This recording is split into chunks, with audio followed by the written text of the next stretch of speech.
Welcome to St. Paul's planning meeting, May 23rd, 2023. We'll call the meeting to order, the time being 5:35. Can I have a mover, please?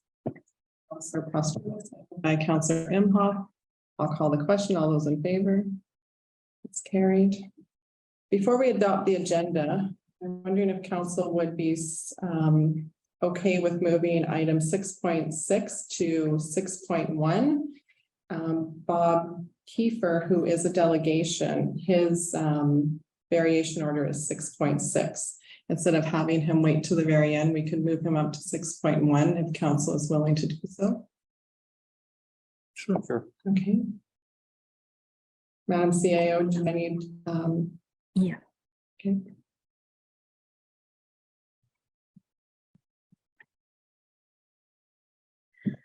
The result that the agenda be amended as presented, moving item 6.6 variation order 47/2023 to item number 6.1 on the agenda.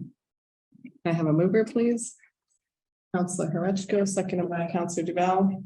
All those in favor? That's carried. 4.1, the confirmations of the minutes from May 9th, 2023 for resolution. Be resolved that the council meeting minutes of the May 9th, 2023 regular council meeting be approved. I have a mover, please. Councillor Posthumous, second by Councillor Imhoff. All those in favor? That's carried.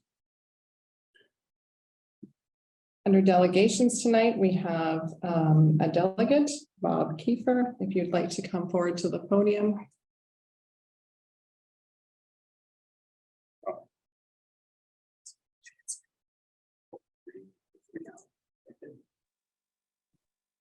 Evening. So as we'll be speaking a little bit in a second about the conditional approval or the variance. Unknown to us when I applied for the conditional approval for the subdivision for that lot.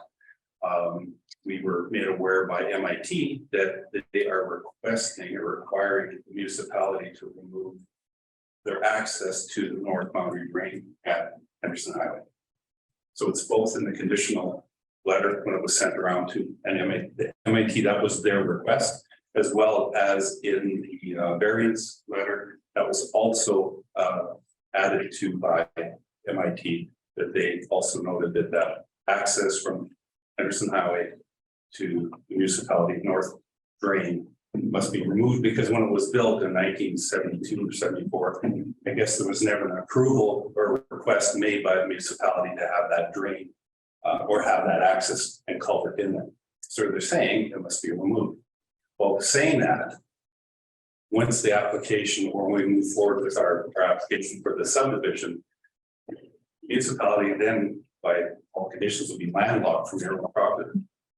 You have no access to that drain area to do any of the maintenance, which is usually 3 times a year. Come the winter, come the spring and the fall, they do cutting. But there is no legal access to it once that culvert and crossing from Henderson Highway is removed as per MIT.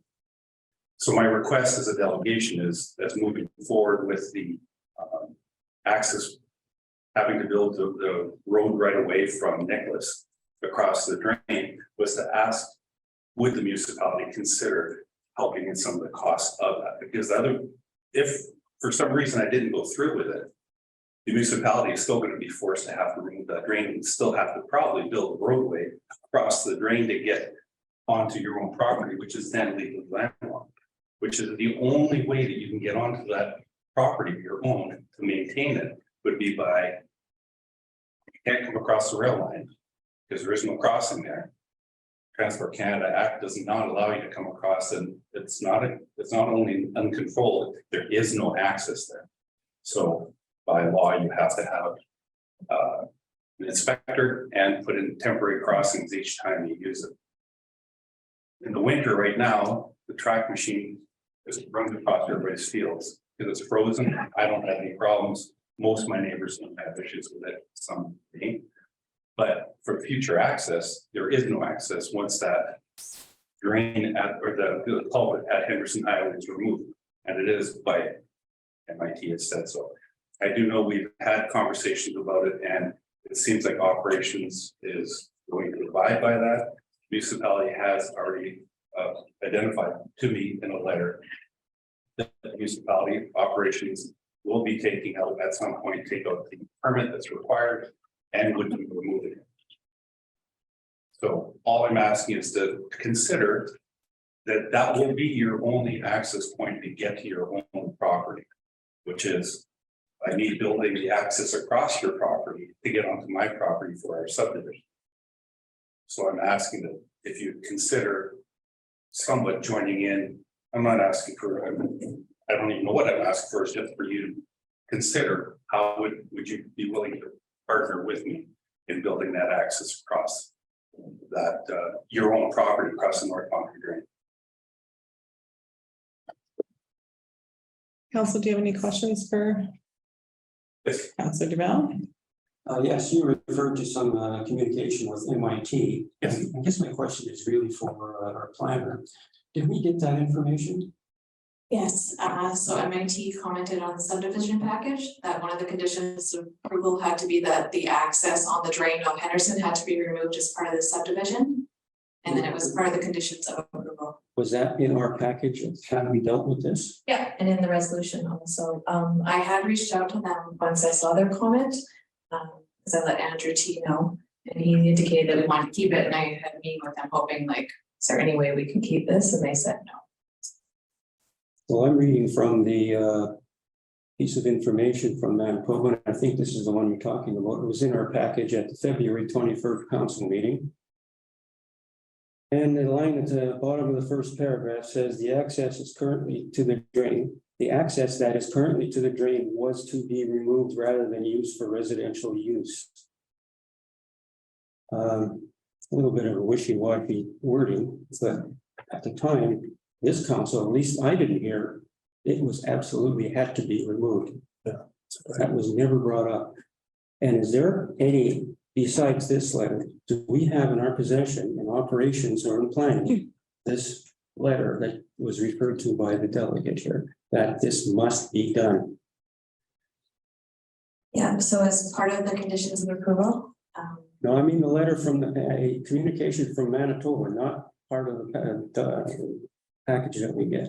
yes, I have further emails from them saying it has to be removed, where I'm asking, you know, can we keep this access? And they're saying no. Councilor Duval, I'll just remind you that we'll do the discussion after. Right now, you can ask questions to the delegate and I then know, but the delegate's already said he has his information. I'm just wondering why we never got it. And apparently it's in our office. right, but if we discuss it later, And we will. yes, thank you. If I can, so the issue with that is that when we were here for the subdivision, I had asked whether that section could be removed from my conditional approval because it really had nothing to do with my property. It had to do with municipality property. But it was told, no, we're going to leave it in because that does hinge on my ability to create that lot. Because if there became a bit of a fight between MIT and municipality, I have no color of right for that property. I can't be the one to go and dig that culvert out. I can't be the one to say you have or must take it out, right? Because I don't have the legal authority to do that. So that's why at the time I had asked that that not be part of my conditional approval, but it was part. And it was just saying, because the must is, it's saying it has to be removed. And for me to sign off on tick off all the boxes, that's one of them. So saying that, when that does happen, if it does happen, the municipality's property is landlocked. Also you have another question? The laneway that which is this access, defines this access for the community. Yes. The laneway goes back some distance to the east to your, is that correct? Yes, and passed it, yeah. And that is what you've been using for access? And that was based on, I have a 26-foot caveat with my front property. I do have legal access from Henderson, but at the time that was always used when the construction was going on for the ditch or for the creek. Mhm. And at the time, Mr. Koshalanek, who was my counselor at the time, and came back, while everybody else was there, they had just basically said, instead of plowing through your bush and everything else, I kept it graded, I kept it gravel, and I kept it clean. Yeah, so that lane is on municipal Yes. property. Yes. Thank you. Counselor Horachko. So this partnership. It's hard to agree to something without a cost. Yes. So, I mean, I have a hard time to give you a green light on something. Is it gonna be $5,000 or is it gonna be $100,000? And I agree with you. So right now, I'm at a point where I've had conversations with our surveyors who actually did the SAM report. They are supposed to be coming out fairly soon to do all the surveying for the engineering firm, which I think have used quite often, and they're doing the engineering report for the road. And at that point, then we have the engineering report that I have to bring back to operations and sign off on. And then I think we have a clear idea of what the overall costs are. The issue also being for me, and I talked with Kara quite a bit about it, is it's the timing of it, because there is a big construction project going on in that area across the ditch in St. Clements. They're ripping up a complete roadway in there. Maybe construction is going in there this summer. We'll have all the equipment there. They're digging everything out, repaving, like re-graveling, repaving everything in one of the street that is closest to actually to the drain. It's Waffle Drive, which is right on the north side of the drain. The homes on the north side of the drain. So all the equipment will be in there. So even cost wise, I've been speaking with them, and until we get the engineering report to them, they are aware that there's a huge cost savings availability because all the equipment's going to be there. Like even I know a lot of times the RM does a lot of the rolling work, but I'd be hard pressed to think that you could match maybe because their whole crew is going to be in there. I agree. Of course, the fact is, how do you agree on something that there is some cost, but to at least consider it, and then at some point when I can bring all this to you with some financial piece, then it would be open for more discussion there. Counselor Posthumous. So just my question on it. So you have a second access to your home. Yes. And this was just an old access that was there for years, and that's how they get on the RM property. Yeah. So I'm still confused why it would be in his development when it's RM property. So Counselor Posthumous, I'm just gonna remind everybody that we'll be able to ask staff those questions after we can ask the delegate. Just to follow the agenda. So he has his own access. This is an RM access that Correct. the province wants closed for Yes. whatever reason. And you can ask staff members questions.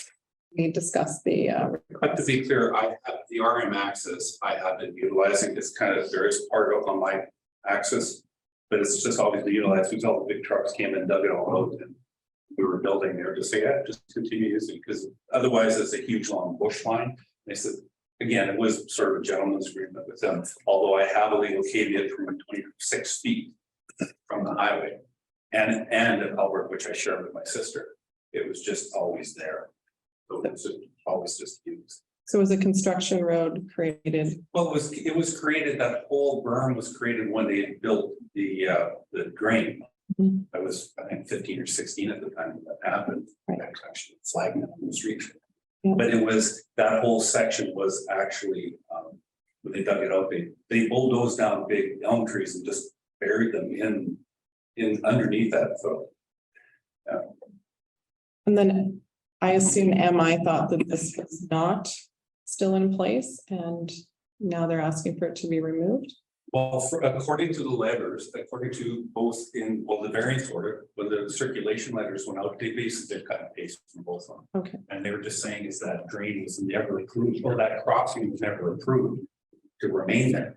It was as a construction piece when they developed, but I don't know how they ever expected the municipality to continue maintaining that without.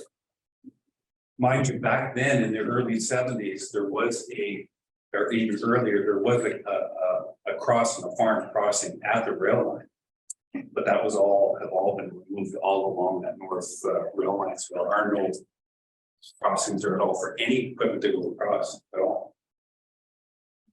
Councillor Duval. Currently, you're using that drain access for your own residential access. If that is taken out, what do you use then? I will just have to create a new one. You'd have to build another one.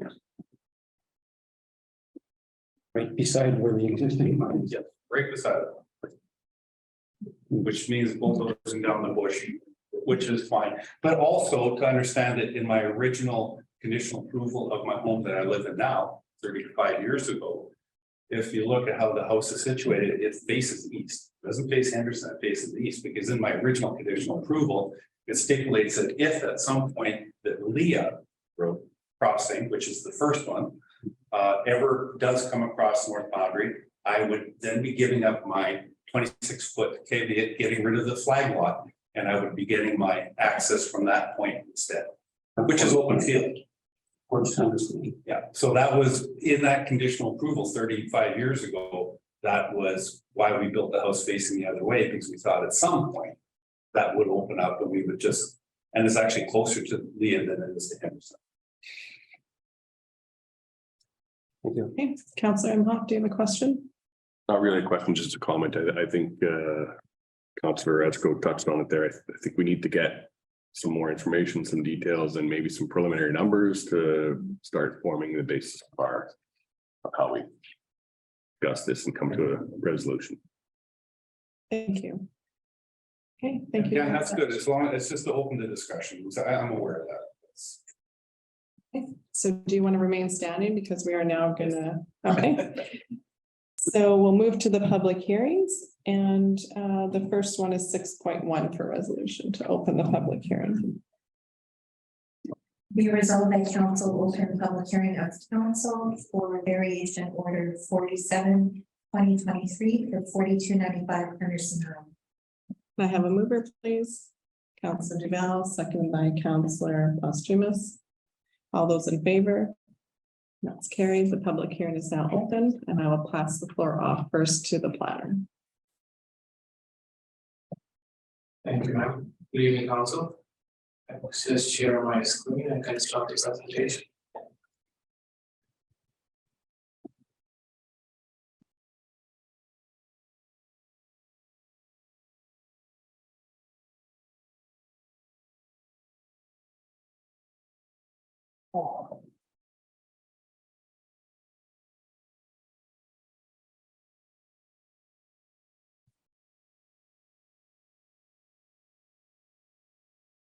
This is variance application review 47/2023. The subject property is located at 4295 Henderson Highway. The applicant wishes to reduce the minimum site width for the proposed lot and the residual lot in the rural residential zone. This variance is part of a conditionally approved subdivision application as 222982. This is the variance request table. As you can see, the applicant wishes to vary the lot width from 150 feet to 111 for lot 1 and 26.18 feet for the residual lot. This is the location map. As you can see, the property fronts Henderson Highway. This is the subdivision application map that was provided with the subdivision application. We did not receive any objections on this proposal. If the council wishes to approve this application, our office recommends two conditions. Number one, this variance is limited to reduce site widths as presented on SAM. Any changes in use, additions, and/or replacement may require any approval. Number two, the applicant will obtain all the required permits from MPI Highways Design Branch. Thank you. If the council has any questions, I'd be happy to answer. Thank you. Council, do you have any questions for Mr. Planner before we go to the applicant? Hearing none, I will give the floor to you. As we had spoken before, this is more or less just a formality of my conditional approval. Although when it comes out, it's kind of funny how it says that we're requesting site width reduction, which we're not. Site width reduction from what is the standard. The lots that we're on have been there since before the turn of the century, and those lots haven't changed. My subdivision and my home right now where it is, there is no change in the site width. Nothing is staying the same as it was. The misnomer, although we all understand that the 26.1 foot is 50 feet from the highway, they take the measurement from there, and that's that flag lot access to my regular lot in the back, which I would hope in the future we would end up being able to get rid of. Thank you. Council, do you have any questions for the applicant? Okay, we have one person in support online. Do they want to speak to the application?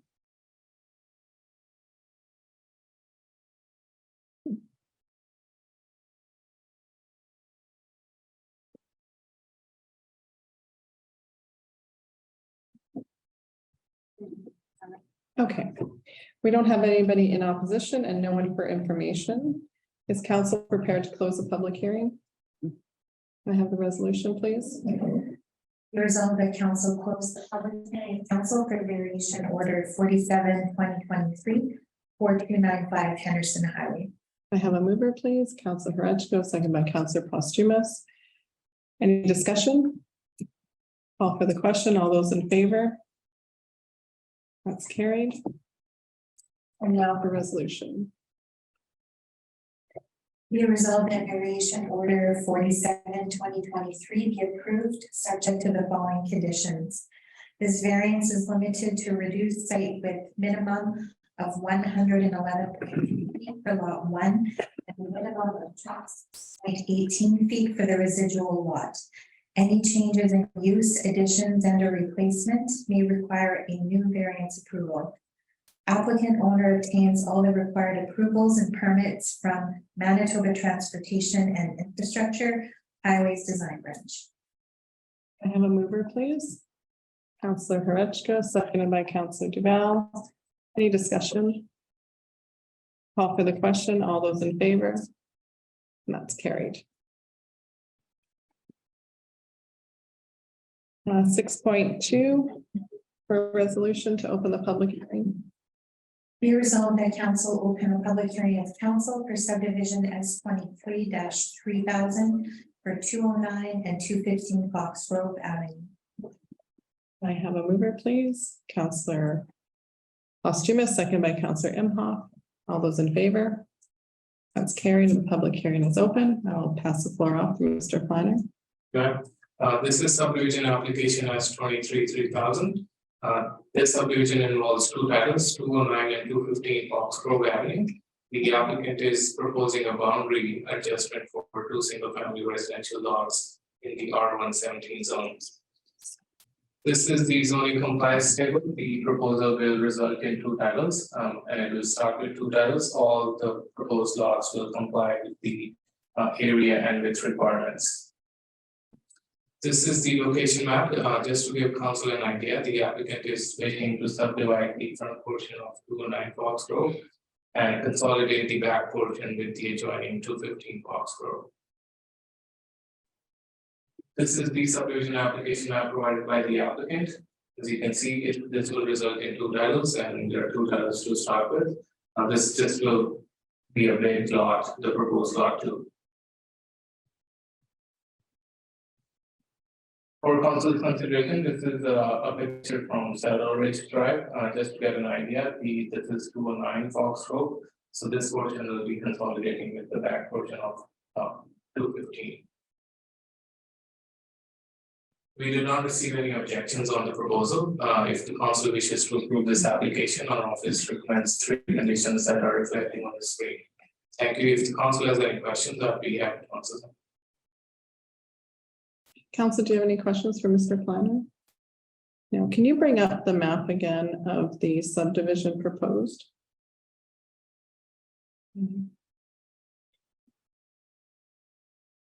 So 215 will now have a very large backyard that will move to the west. Right. And then the subdivision that's in place on Saddle Ridge. These were thought of to be for future development, and now that will just be a field essentially in the finished subdivision. Right, so this all will be under one title. If they wish to develop it, they would have to subdivide again Right. and then face Saddle Ridge, if that is the long. Does anybody else have any questions? Okay. We will move to the applicant, if the applicant wishes to speak to the application. I'm Louise Kronig, Zepik, the co-applicant with Elizabeth. And the other members of the family who are here for her husband. The application is to realign the property boundaries, consolidating the back portions of 209 with 215. And it's very important to our well-being as a family, each and every member, for our future and well-being of today. No new lots will be created by this application, and there's no development planned at this time. I would ask that the application be approved. Oh, just don't run away yet. We'll probably have some questions for you. Council have a question for the applicant. Yeah, sure. Councilor Posthumous. Yeah, so you're just amalgamating together and you're just gonna have an open lot for now and then for the future. For the time being, Yeah. because I've been told many times that there is no possibility of subdivision in any other way where you require sewer and water because of the broken system. And this is important to us to get this portion divided. Right, and I understand that because it can be a couple of years just to get all that done before you can even continue to the next process. Pardon? I understand that because you want to get this portion done and out of the way before you know, if the sewer plant comes in 2 years, then you're kind of ready. That's right. And Yeah. it's already been 3 years that I've been attempting to get something done. And this has come up as an option. And it fits the bill for now. Thank you. Okay, do you have any questions? Nope. It's a couple. So my question is, why wouldn't you then subdivide it into 3 lots for future development? Pardon me? Why wouldn't you subdivide into 3 lots for future development? Why would I or Why wouldn't you? wouldn't I? So if I'm understanding, 215 becomes the back lot of 209. Yeah, And then 215 has its back lot. So why wouldn't you plan this into 3 lots opposed to 2? Or am I reading this wrong? well, in the future, it is going to be applied for differently altogether. The property is, I'm just trying to understand why the application is coming forward now in this manner. So Karen, I'll come to you in a second. I think you'll understand. So my question would be, yeah, why not subdivide it for future development? Because right now, if we subdivide it the way it's proposed to us, you'll have to come back for another subdivision. because I've been told over and over, and no one was willing to discuss what I wanted. Everyone slammed the door in my face because there was no subdivision that was allowed on Foxgrove and Sparing. That was the language used by everybody I spoke to. If you needed sewer or water services. So I'm not going to go and pay the fees of subdividing at this point when I couldn't do anything about it anyway. That's why I thought that this was a way of solving one of our issues that we need to solve. And we are not requiring sewer and water, and we are not dividing land into lots because we were told it's impossible to do at this time. I guess I'll have a question for administrative and then you'll hear that question. I won't ask you the question. That's all the questions that I have for right now. Okay, anyone else? No, okay. So we'll move to those in support, and next is Elizabeth Crozier. Would you like to speak to the application or just in support? In support. Okay, thank you. And then Arthur Crozier in support. And then we have someone online, Anthony Chornick, Krunick, sorry. Son. Okay, does he wish to speak to the application? He just says in support. Okay, great. So there's no one in opposition and no one for information. Is council prepared to close the public hearing? Okay, for resolution. Be resolved that council close the public hearing of council for subdivision S 23-2000, 209 and 215 Foxgrove Avenue. Can I have a mover, please? Counselor Imhoff, seconded by Counselor Posthumous. All those in favor? That's carried. The public hearing is now closed. Now for resolution.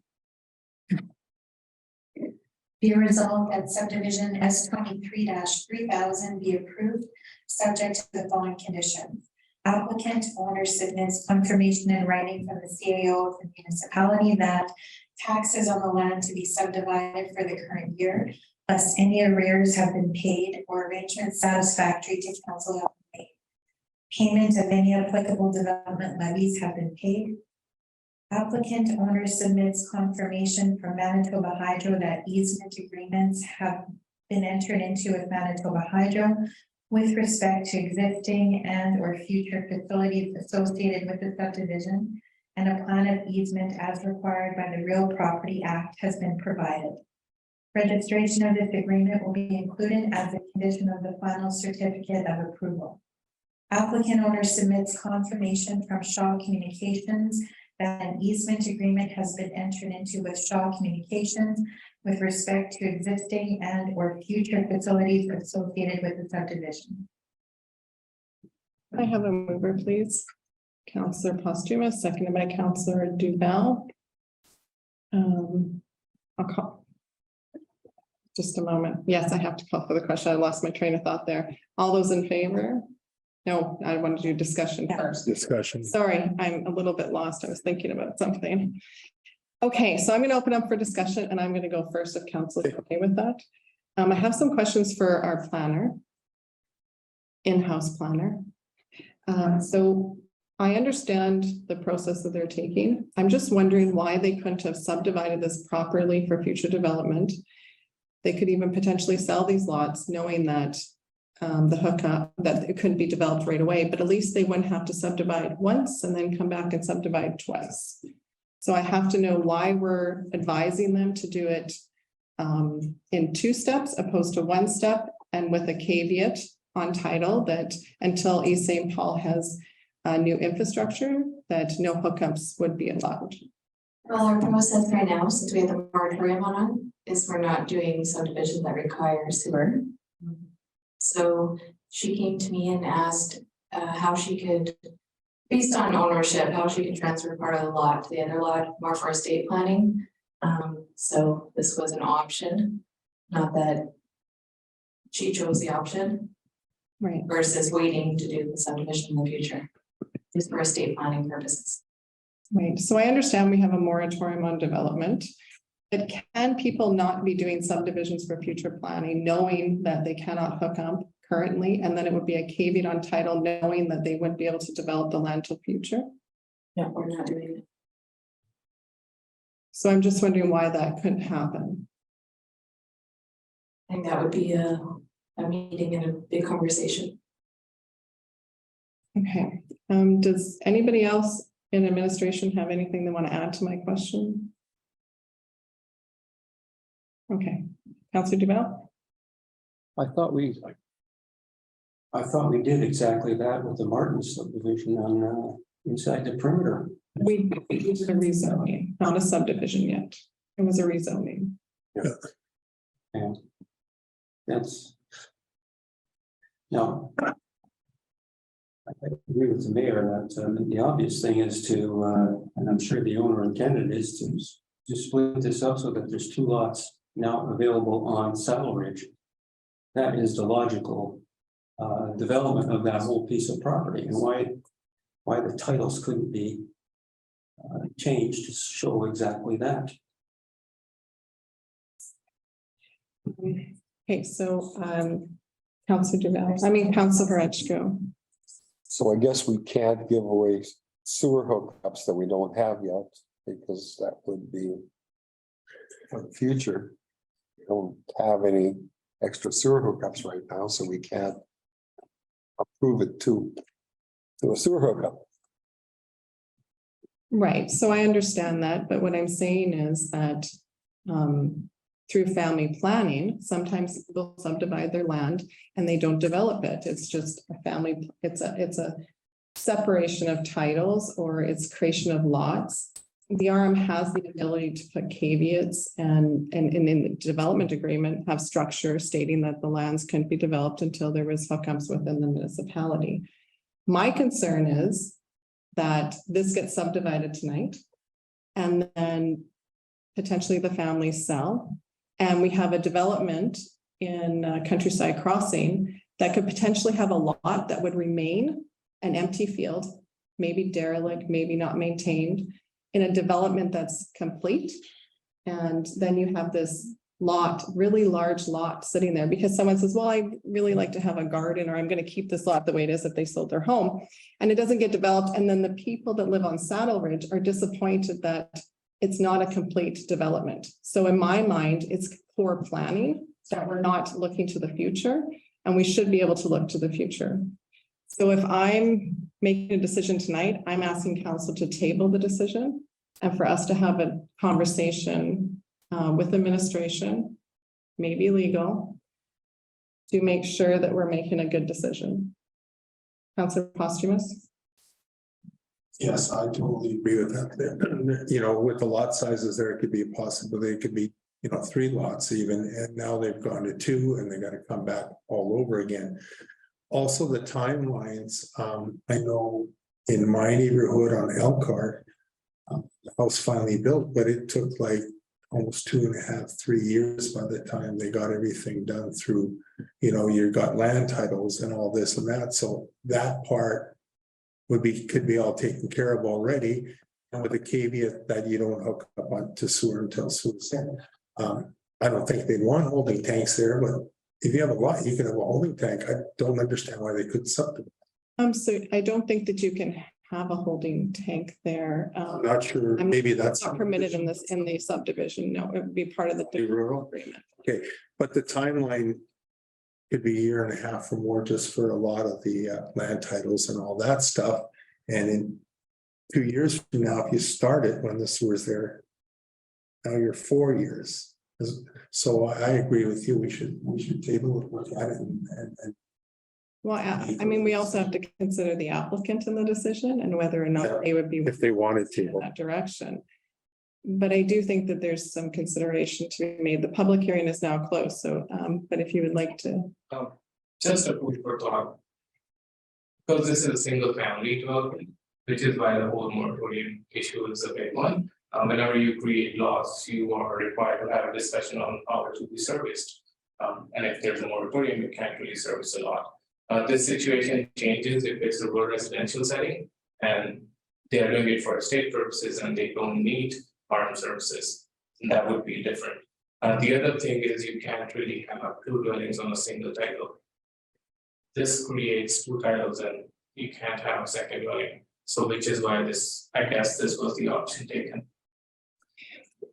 I understand what you're saying fully, but I'm just saying, why couldn't we subdivide it into 4 lots? And then allow them through Kefer development agreement to hook up to the sewer system later when we have upgraded our sewer system, right? So through Kefer, through development agreement, just allow them to do that, because the process is a long process in East St. Paul for subdivision, we all know. And the reality is that maybe in 3 years from now, these could potentially be hooked up, and therefore they've done the legwork, all the work is done, and they can sell their lots. And just They potentially even could sell their lots if someone accepted the development agreement. there's like multiple lots with a similar situation on Saddle Ridge and Foxgrove. I understand, yeah. And there's Yeah. already a couple of applications from a year ago or a couple of years ago that were on hold. for the same reason. And so, and this is probably why I want to have a bigger discussion is why can't we be helping people to do the legwork for future development? Because if we wait until we have a treatment plant in 3, 4, 5 years from now, which cross our fingers, we all have it. Then we have the ability for them to just develop their land. Like we're allowing people to take steps in the right direction for the future. And, you know, you can buy a lot in the city of Winnipeg that's not a buildable lot. Somehow people still buy them, right? So, you know, there's caveats on title and within the RM that could make sure that nobody's purchasing or developing something that they think they could hook up today or tomorrow. Yes, thank you. So I did see someone put their hand up in the back and I can't have anybody come up because the public hearing is closed, but we'll just continue on with the discussion. So, you know, Councillor. I had one last question. So the applicant was also concerned a lot about fees. So if the sewer and water, well, the water probably is there. The sewer, if it's not there, do they have to pay that fee up front, even if they can't hook up? Well, just so you know, right, 2 existing houses are hooked up to sewer. No, I meant on the back lots, if they become 1 or 2 lots there. Yeah, there'll be recovery costs owed to the developer of Countryside Crossing. Right, but do they have to pay that right away? And do they have to pay sewer right away, even if they can't hook up for 3 years? Yes. Yes, they should. For sure. Because it's a process of developing land, right? There's fees, there's cost. It's all top heavy. The reward comes towards the end. Does anyone else have any discussion on the topic? Councillor Duval? Just pretty much as you said, Mayor Dillon. It's a step-by-step process to develop a piece of land. You gotta split it into lots first, and then you gotta pick up the sewers and water and everything. Those are 2 different steps. They're not simultaneous. The first step is getting the lot split according to proper design and everything. There's no reason, logical reason why that step can't be taken. And the second one delayed until whenever it is available. So I would suggest we table this, we talk about this, we can talk to the applicant, but if this was my property, I'd head straight for dividing it up into we see the 2 yellow dots there, each one of those would be a lot. And there's 2 existing lots on Foxgrove already. That's the way it should be partitioned up. When it can be developed with the infrastructure and all that is a secondary question altogether. Correct. So tonight, if I had to deal with the application, I'd be denying the application because I'd be looking at future planning for the Saddle Ridge Street. So I'm hoping that there's a consensus to table the application tonight. Councillor Frenchco, are you willing to table? I'm on the fence. Okay, I'll come back to you. Councillor Posthumous, Yeah, I would table it. Councillor Imhoff. I think it's wise to table it. Okay, Councillor Frenchco, are you still on the fence or? We have 3. Okay. Thank you. So we will table this evening. Madam Mayor, may I have one last comment? I Sure. agree to table it.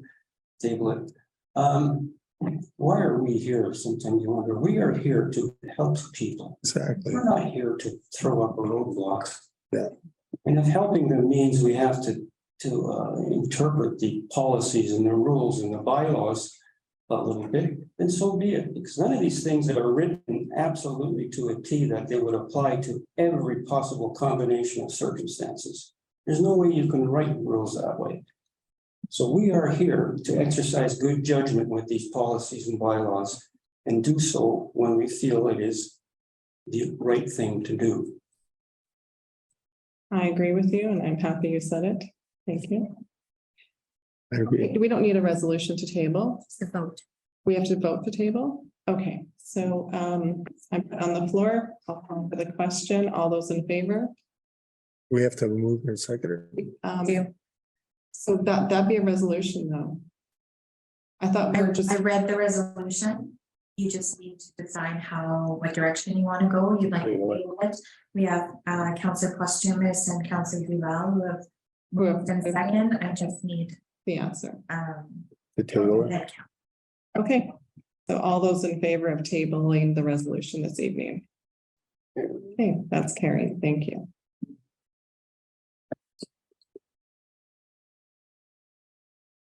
Uh, 6.3 for resolution, please.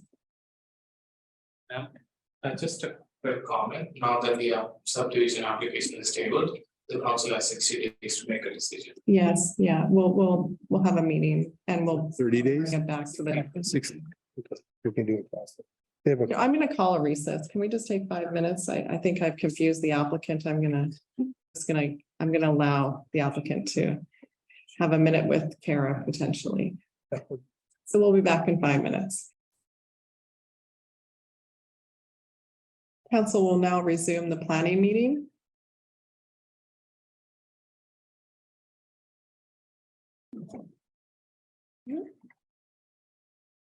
So now we are on 6.3 for resolution, please.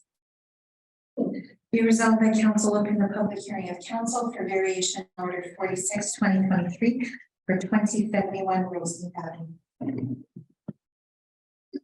I have a mover, please. Yeah. Councillor Duval, seconded by Councillor Imhoff. All those in favor? That's carried. The public hearing is now open. I'll pass the floor off to Mr. Planner.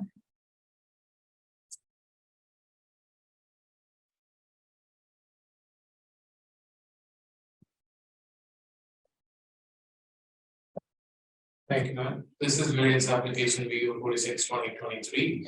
The subject property is located at 2071 Roseneath Avenue. The applicant is in the process of constructing a single family dwelling on the subject property. This variance is required for reduced side yard corner setbacks and the front setbacks. This is the variance request table. As you can see, the applicant is varying the corner side yard from the required 15 feet to 10 feet and the front yard from the required 40 feet to 36 feet. This is the location map. As you can see, the property is at the intersection of Henderson and Roseneath. This is a view from Addison Street. The property currently is vacant. This is the corner lot. This is a view from Roseneath Avenue. This is the site plan provided by the applicant for council's consideration. This is the reduced corner setback, and this is the front setback. We did not receive any objections on this proposal. If the council wishes to approve this application, our office recommends 2 conditions. Number 1, this variance is limited to what is presented in this application. Any changes in use, additions, and or replacement may require any variance approval. Number 2, the applicant owner obtains all the required permits from Red River Planning District and the RM. Thank you. If the council has any questions, I'll be happy to answer them. Thank you. Any questions for the Mr. Planner on the application? No, okay. We will move then to the applicant. Is the applicant present this evening? Okay. And I assume you're in favor, so would you like to come to the podium and speak to the application? We only have one person in favor, and I assume that you are that person. Yes, it's Trevor Markovich from Hamilton Homes. I'm Thank you. currently gonna be building the home for the home. So, you know, the front yard is a minimum variation, but I put it in the application anyways because we were doing the side yard, which is more important. The front yard, just so you know, the 36 feet is basically just the steps, and part of the structure of the house comes over the steps and has to be approved. The side yard is on the side street, Elston, which Cardinal House is facing it. It's just the garage portion that's encroaching a little bit. The house is actually 25 feet away from the property line, so there is lots of green space there. It won't affect the corner. When you come down Roseneath, you'll still have a good view and lots of green space. So in my mind, it's a minimum requirement that I'm asking for. Thank you. Oh, don't run away. Councilor, do you have any questions for the applicant? Oh, Councilor Postumus.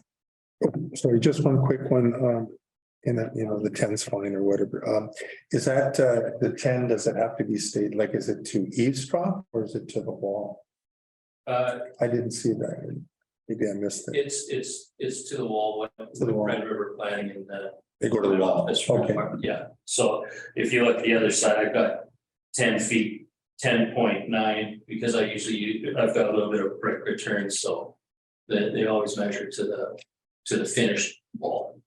Yeah, some areas we have to the soffit. Yeah, I know, yeah. Okay, It's some, okay, this is no development.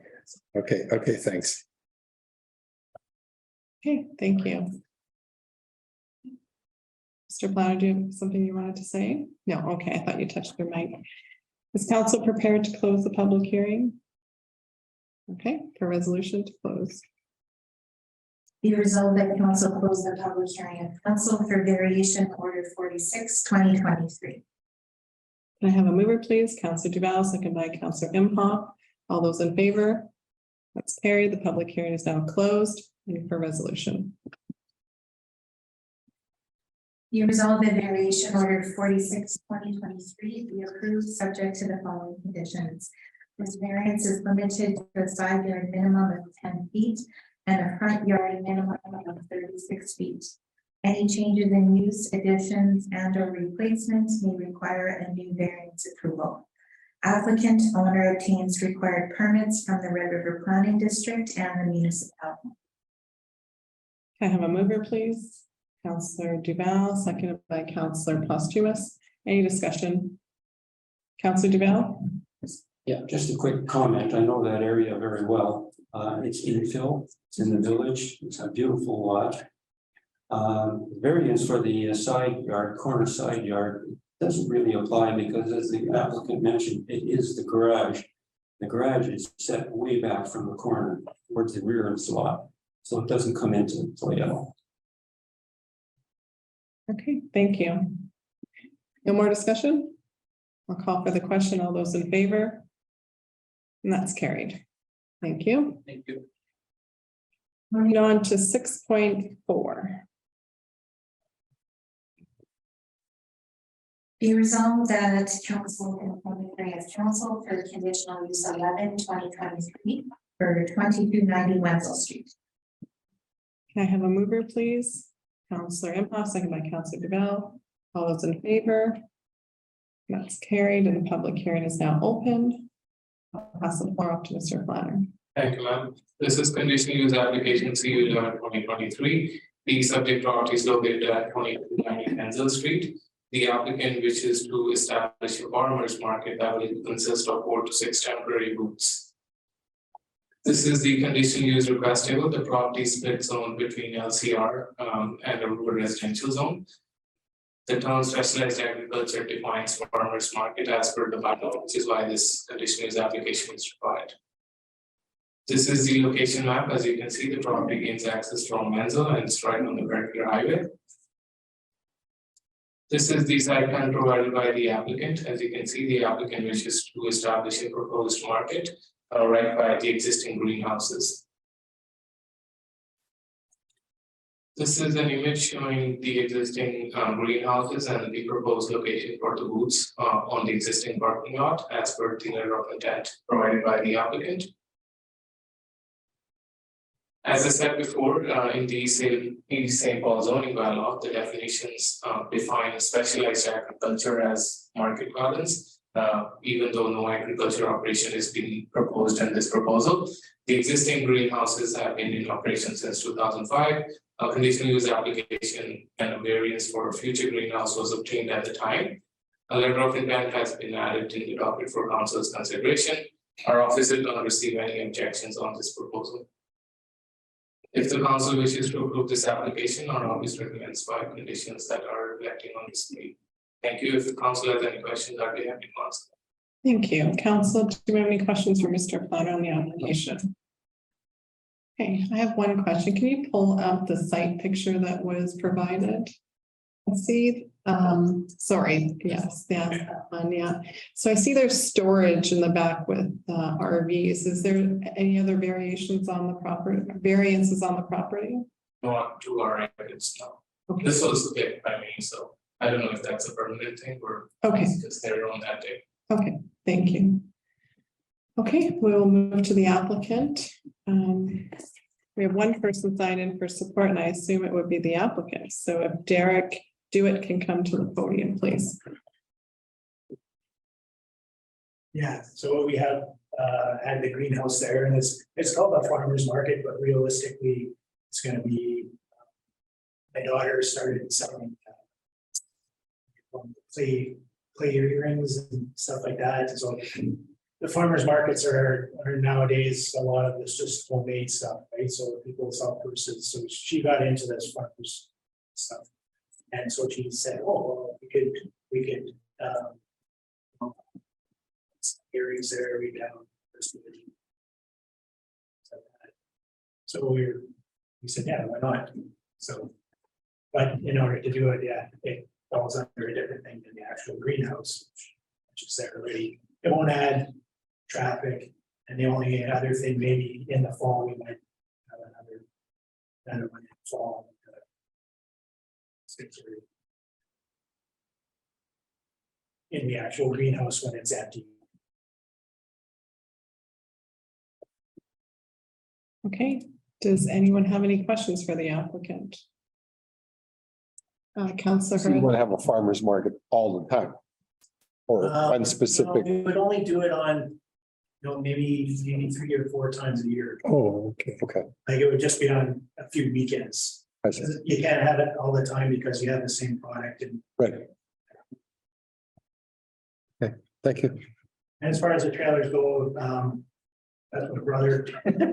He bought a second trailer and he didn't have anywhere to store it, so there's 2 there for him and my dad's the other one. So I can get them. I would like a reason to tell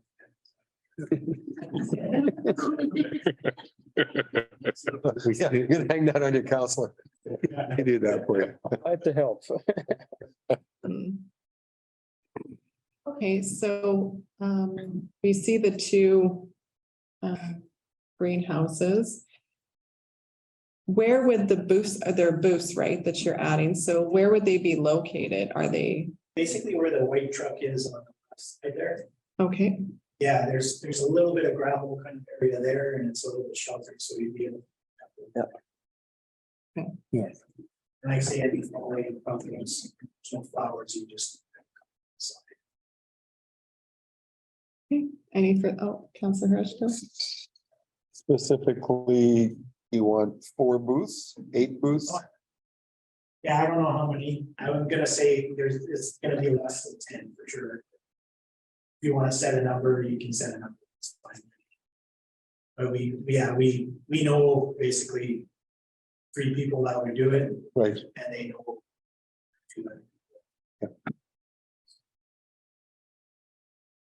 And they would just be booths. You're not gonna have like food trucks or No, none of that stuff. nothing like that. It's people we sell those things. Councillor Posthumous? Yeah, so do you sell bedding plants too, or you sell yourself, or what are the greenhouses? The greenhouses are bedding. So yeah, Bedding. Plants and vegetables. Yeah, and then vegetables, you have your own garden, and then, Yeah. so this is mostly during the summer anyway. Yeah, I think this lasts for 2 months maybe. Oh, really? That is actually, and I think we end up selling that. Yeah, so it's your season of 2 months or so, and then over that, you may have extra people 2 or 3 times, like you're saying. Yeah, for those things. And like I say, it would be nice to have one. Yeah, pumpkins and, Yeah. That's. okay, thank you. No further questions? Thank you very much.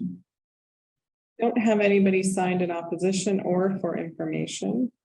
Is council ready to close the public hearing? Resolution, please.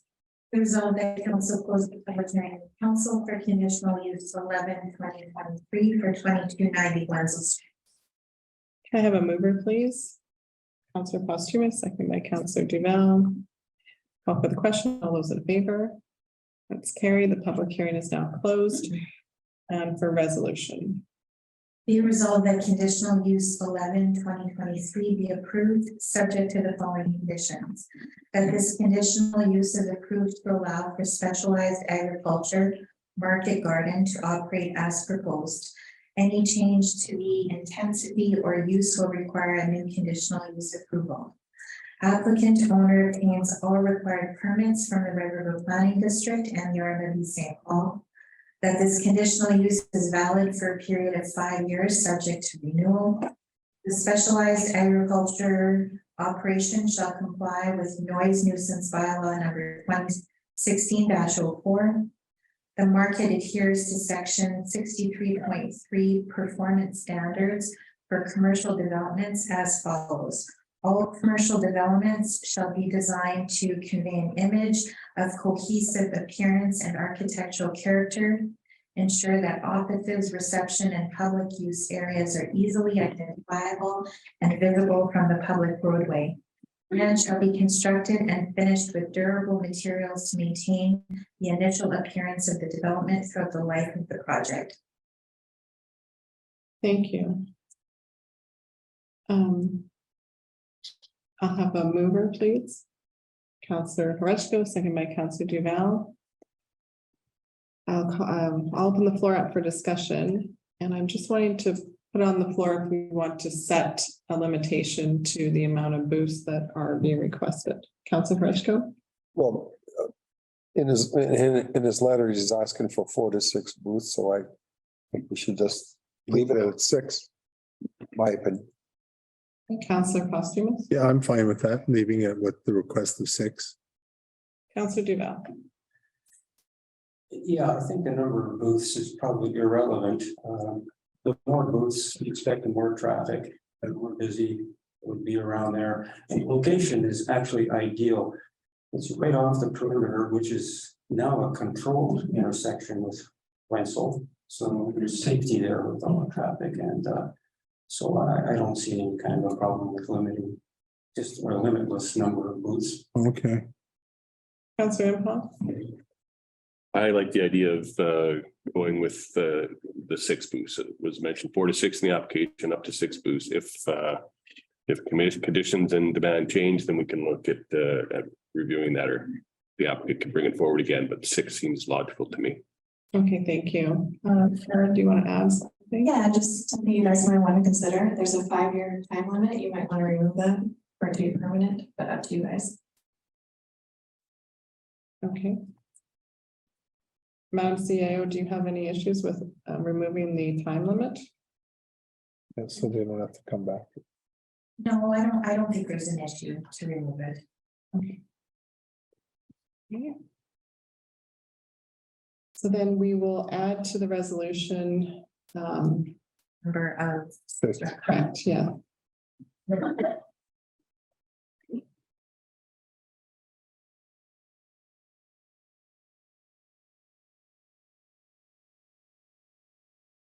The number of structures.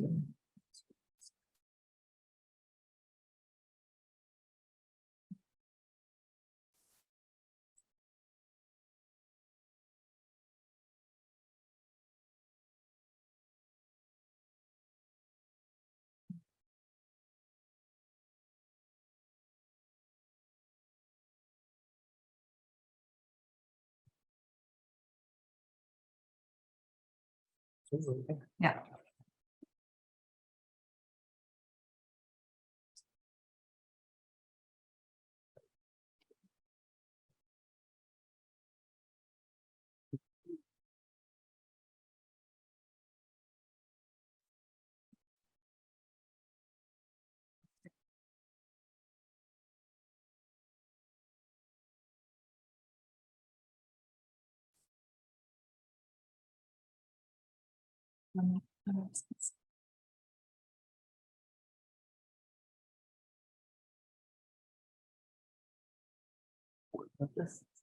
Yes.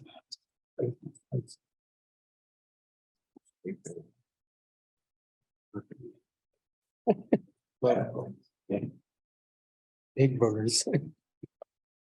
Yeah. Fed.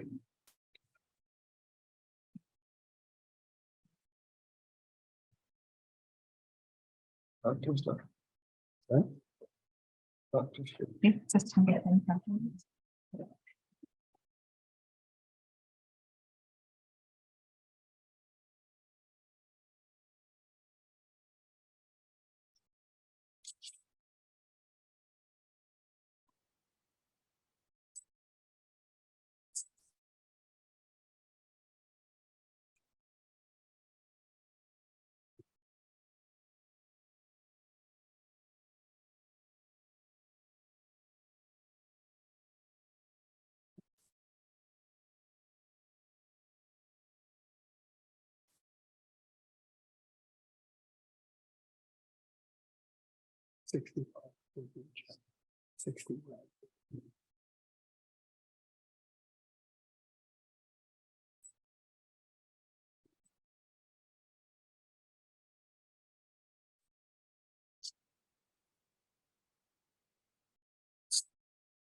They doing work up. All the stuff.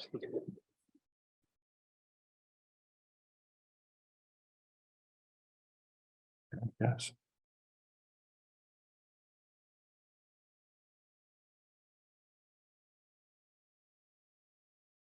We'll reread. We'll go So yeah, if you want to reread it, you can reread it, that'd be great.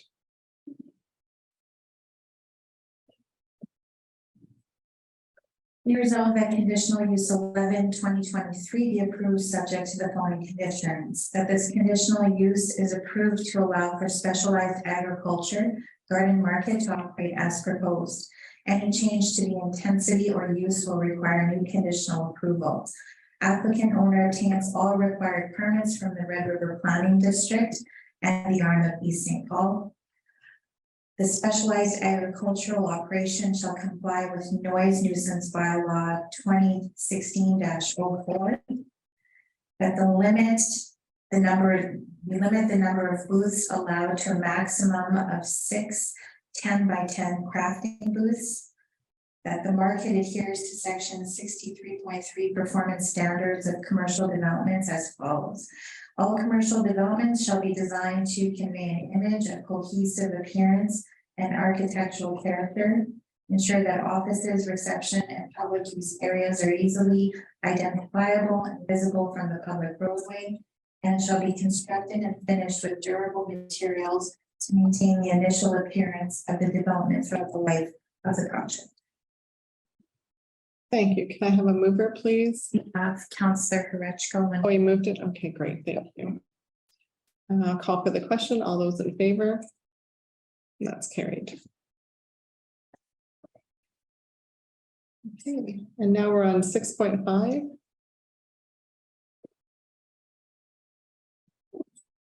Be resolved that council open the public hearing of council for variation order 45/2023 for 47 Woodstone Drive.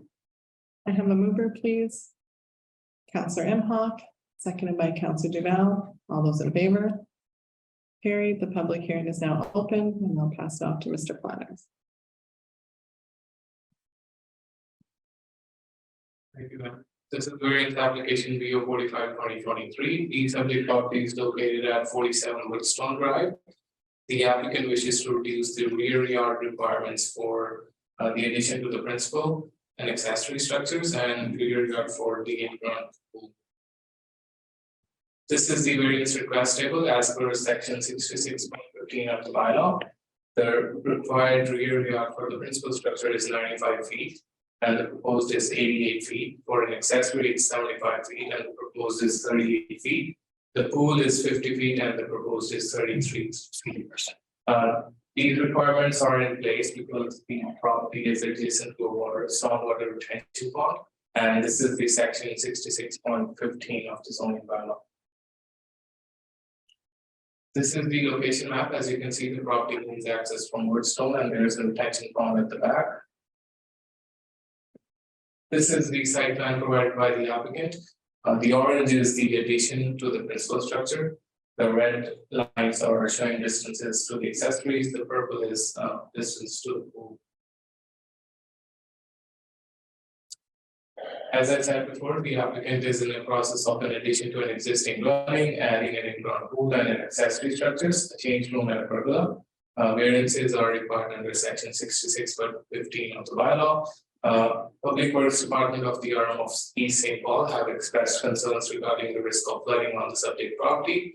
If the council wishes to approve the application, a condition has been added to obtain written confirmation from the Public Works Department to satisfy their concerns. We did receive supporting letters from the neighbors that have been added in the docket for council's consideration.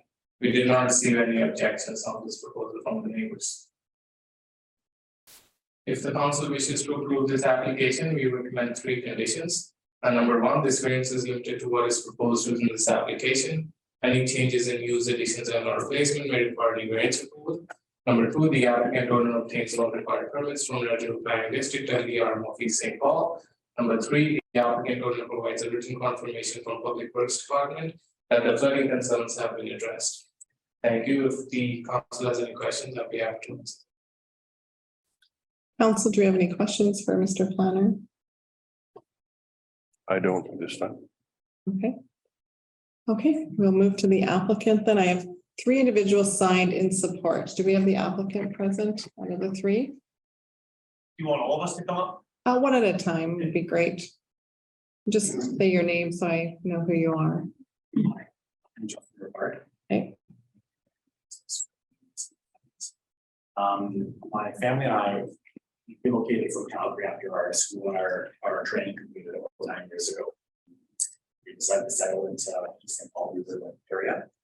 We initially were in Campbell's Crossing, but we've always had a dream of having a backyard basis for us. We work evenings and weekends and a lot of shift hours, and so owning a cabin is really a possibility for us. And so we wanted to just have a place in our backyard as a refuge for us, our family, friends. Sorry, I have some points around my own here. When we were initially in countryside, we loved the area. We decided on just this house because the lot was bigger. It allowed us to do the things that we wanted on the property, have a pool, have the little change room, have a little pergola area. When we bought the house, instead of a bunch of people on the street had structures, had pools, our neighbors had pools, so we didn't really think it was going to be an issue. And then so I hired some landscaping and Samson's pools that are here today in support of us as well. In addition, just we have three children. My oldest daughter has her banners at Wenzel St, so if they're all there, I'm here missing that. We want to stay a place for our family and our kids to grow up, for our friends that come over. We know where they are. We can keep tracking everything. Thank you. Thank you. Council, do you have any questions for the applicant? Council Duval. Yes, and looking at these plans, they're quite detailed, they're elaborate, they're beautifully done, and some considerable work and expense, I'm sure. Was the water levels in the creek, the potential flooding levels, considered weighing out this property? So, I mean, I can try and answer that. I don't know what. Okay, so maybe, I don't think the applicant can answer technical questions, so we will bring up Silverstone Landscaping, who has probably provided these drawings today. So that would, I'm just gonna check you guys off here. Okay. So Kyle Thibault, that's right. Yeah, so essentially the pool, and Blair can speak to this too, would be at the same height as, actually probably slightly higher than what would be the back door. So essentially if the house flooded, so with the 2 neighboring pools and everything else. So yes, the plan, it takes into account flooding and all possibilities. Now, that being said too, if you look on Deer Ledge, that people do have pools and quite a bit do. In fact, 33% of them do. Those back directly onto the pond, and there is some, for example, at 10 Deer Ledge Trail or even 28 Deer Ledge Trail, that is exactly 37 feet from that pond. We are in the diagram 33 feet from the pond, but there's an additional pathway and green space. So we're actually above 50 from the pond. So there is a good amount of space there. Included in the space, can you discuss the grade for us? Yeah, so in the RMB St. Paul, you have to maintain the side grades, okay? So that there is no flooding to adjacent properties. The height of that pool would be set at the height at which the door would be set. So flooding wouldn't be an issue at all, and those heights are all determined by the development in St. Paul. Councillor Duval, do you have any further questions? No, not. Okay. Councillor Imhoff?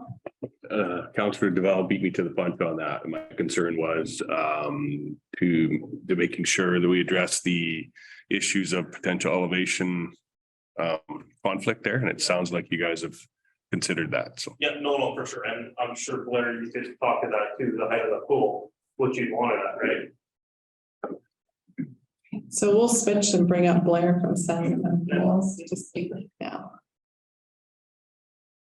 And he's also in support. Yeah, so just from looking at the lot, there's a significant grade difference where it was at now. From the back door, probably the back path is probably at least 3 feet of grade coming down, but even be more. I don't know if Kyle had any I guess the heights of the walls or whatever you're putting in there. So there's quite a bit. The pool also has a groundwater protection system.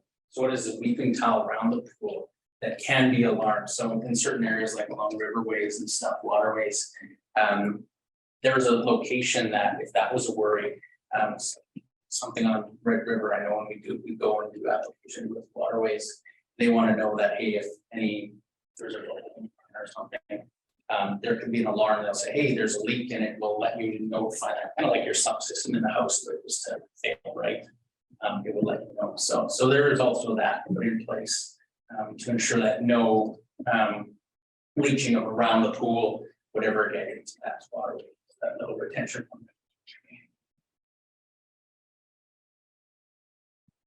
Thank you. Any further questions from council? Councillor Postuma. Yeah, and looking at your drawing on the, you have the pool 38 feet to the property line, and then you have your, after the property line, there's 40 feet to the pond, which includes a walkway and the shore. The green space between the walkway and the property there, is that lower or it's gradually going down? Like, I see you're doing a lot of building and stuff right up to your property line that doesn't give you, your fire pits there, doesn't give you much separation from the walkway where the public area is. Oh, well, okay, it's up there now. Okay. Yeah, it's up there. That 40 feet, I actually resent measurements. It's about 15 to 20 feet. It's not, so the separation from the back property line to call it the shoreline is about 20 feet, not 40. When I originally did that, it was in winter, so it was hard to tell. So you've got The snow, so there is a buffer from your fence line to your shoreline about 20 feet. that's it, including the walkway? Including about 20 feet. Then you got your additional, all your separations there. So Because I know the water, I've been in the area for 30 years, it comes over the walkway quite a few times, floods in the spring. And if you get even 100-year flood, could be more, it could be right up onto your, like by your fire pit and all that, or is it a high elevation? yeah, so you'll see if you kind of look. Like, there's no cross section, so is that fire pit and that up sitting like Well, that 10 feet high? That's down. Okay, so it goes down, which is fine. It's an interlocking stone. It could be submerged. There's a wall there though that you step up if you can see, you turn left at the fire pit, watch the stairs, so your pool is built up and you have to have it because it is a significant slope. So if the water were to call it go above the pool level, the house would flood. And so would everyone else, because that height is set at what would be the back door. Okay, and in our RM, there's no, you can build right up to your property line with decks and Patios and patios? it's everywhere. It's everywhere in East St. Paul, people build fire pits right up to. Right up to property. Okay, I know decks I can't, but Yeah, it's just a sitting area. they're fine that people will be biking 5 feet away. Well, I'm gonna be putting shrubs and trees and everything Okay. else. So, All right, okay, it just seemed awfully close because I know the water comes up. Councillor Duval. In this type of situation, the elevations are much more relevant than what the distance to the pond is. That's moving. A couple of years ago, we had a lot of water, not this past year, the one before. And those ponds were very high. And I would defer this technical analysis to our director of infrastructure and his crew, rather than us around the table here trying to figure out if this is okay or not. Because quite frankly, I don't know how high that water can get with respect to the water level in the pool, with respect to your back door. By the way, I think I caught a little bit of discrepancy in whoever was speaking here. I heard twice from you, Sarah, that the level of the pool would be the same as the back door. And then someone else said, yeah, from the back door down to the pond, there's a good slope of 3 feet or something. So again, these are all elevation related issues. And we are personally, and I think I speak for all of us, we're not prepared to really figure this out here because we're not that well versed in it. But we do have staff that are. I know the thing is though, there is elevations that are determined by your development, by East St. Paul. So when they set the height of the house, that is the height. If the height of the surrounding houses, they all have to abide by that. And that's typically your backdoor height. And you know, like the two pools that are both neighboring are at that height, and the pool in the middle would be at that exact same height as well. So if you look at the site plan, there's a pool on each side of the house, that's the height of that pool. I just follow up with that, and I don't disbelieve you at all. But I would like our director of infrastructure and his staff to confirm all of these things for us. That's fine, Councillor Duval. After we're done asking the applicant questions, we can move to ask administration questions. Councillor Horachko has his hand up. Yeah, no, well, I was just gonna read the recommendation. It says that, you know, the applicant provides a written confirmation from Public Works that the flooding concerns have been addressed. So if that's in the resolution, that keeps it pretty simple. And you don't have to deliberate that. Okay. Would you like to add something? Yes, sir, thank you. Just in regards to the, when Blair mentioned the 3 feet, so currently the backyard has just a gradual slope that goes from the house to the retention pond.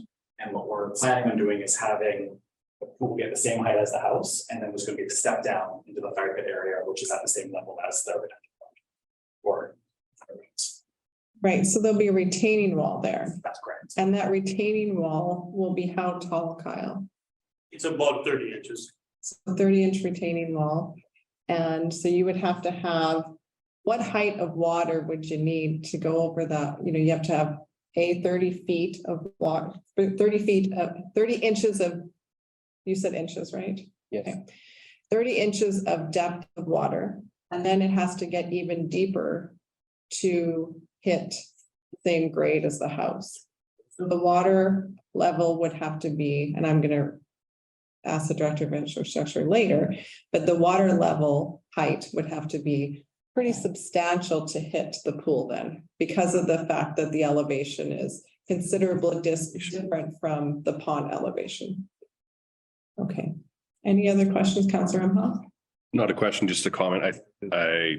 I'm pretty sure I understand exactly what you're saying with the elevations or what, but in the recommendations here, by providing those numbers to our public works to satisfy that concern, I think things will be fine.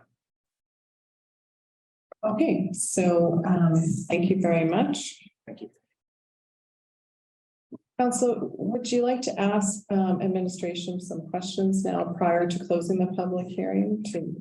Or do we want to move to close the public hearing and then go to discussion? You want to go to discussion? I thought through discussion, we have to only discuss at the panel, not with admin. I want to ask it. Speak to admin. Okay. Yeah. Okay, so we'll close the public hearing then. Be resolved that council close the public hearing of council for variation order 45, 2023 for 47 Woodstone Drive. Can I have a mover, please? Councillor Imhoff, second by Councillor Duval. All those in favor? That's carried. The public hearing is now closed. And we will have the resolution read. Be resolved that variation order 45, 2023 be approved, subject to the following conditions. This variance is limited to a minimum principal rear yard of 88 feet, a minimum accessory rear yard of 38 feet, and a minimum pool rear yard of 33 feet. Any changes in use, additions, and or replacement may require a new variance approval. Applicant owner obtains all required permits from the Redwood Planning District and the Yard of Eastern Fall. Applicant owner provides a written confirmation from Public Works Department that the flooding concerns have been addressed. Okay, can I have a mover, please? Councillor Imhoff, seconded by Councillor Horechko. I will now open the floor up for discussion. Who would like to go first? Councillor Duval? I'd like to ask Mr. Wardrop. A lot of talk about the elevations and the water levels. The pool is going to be up here somewhere where it should be safe. Do we know, is there any way of telling if the floodwaters get anywhere near that, it jeopardizes the structure of the pool?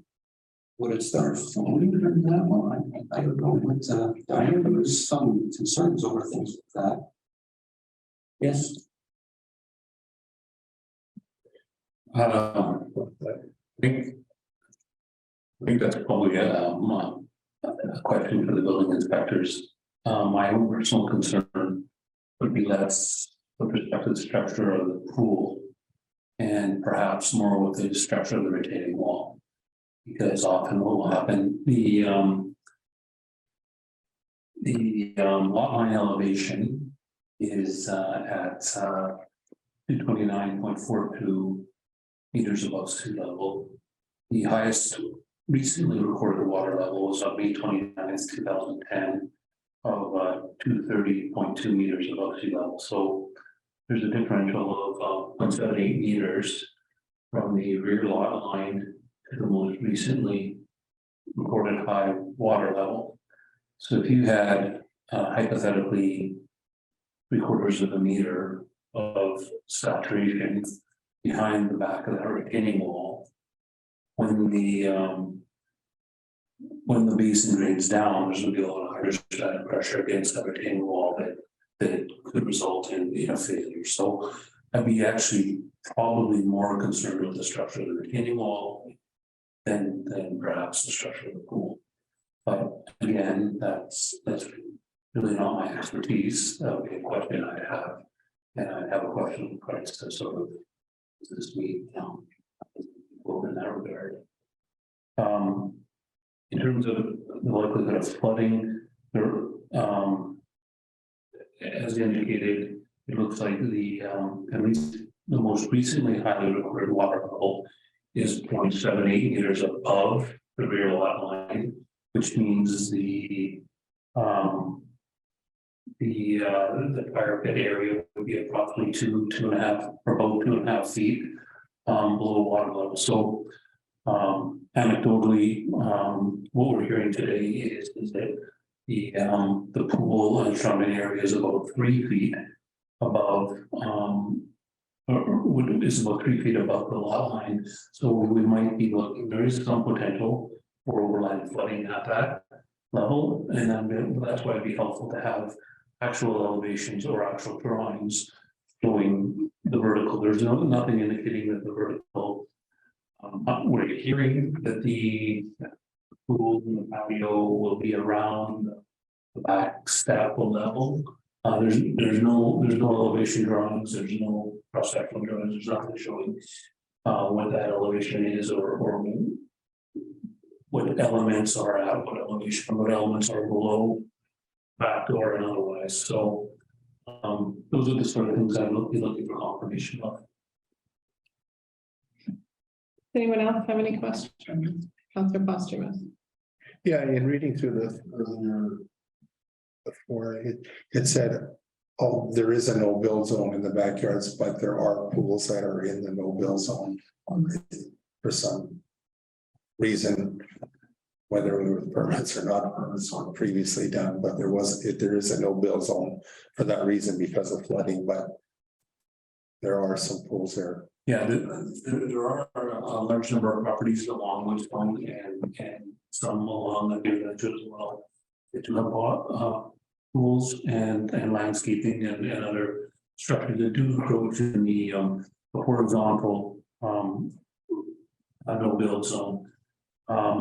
It's possible, I don't know the history of each and every one of those, but it's very possible that those are all built at elevations that are not a flood risk, and so that could be why they have been approved in the past. If that's the case in this instance, I don't see why the same wouldn't apply. Yeah, and I did see some of them seem to be a little, not as close as 33 feet either. They're in the no build zone, they're further away, but they could be on a higher bank, is what you're saying. Yes, exactly. Thank you. Any other questions?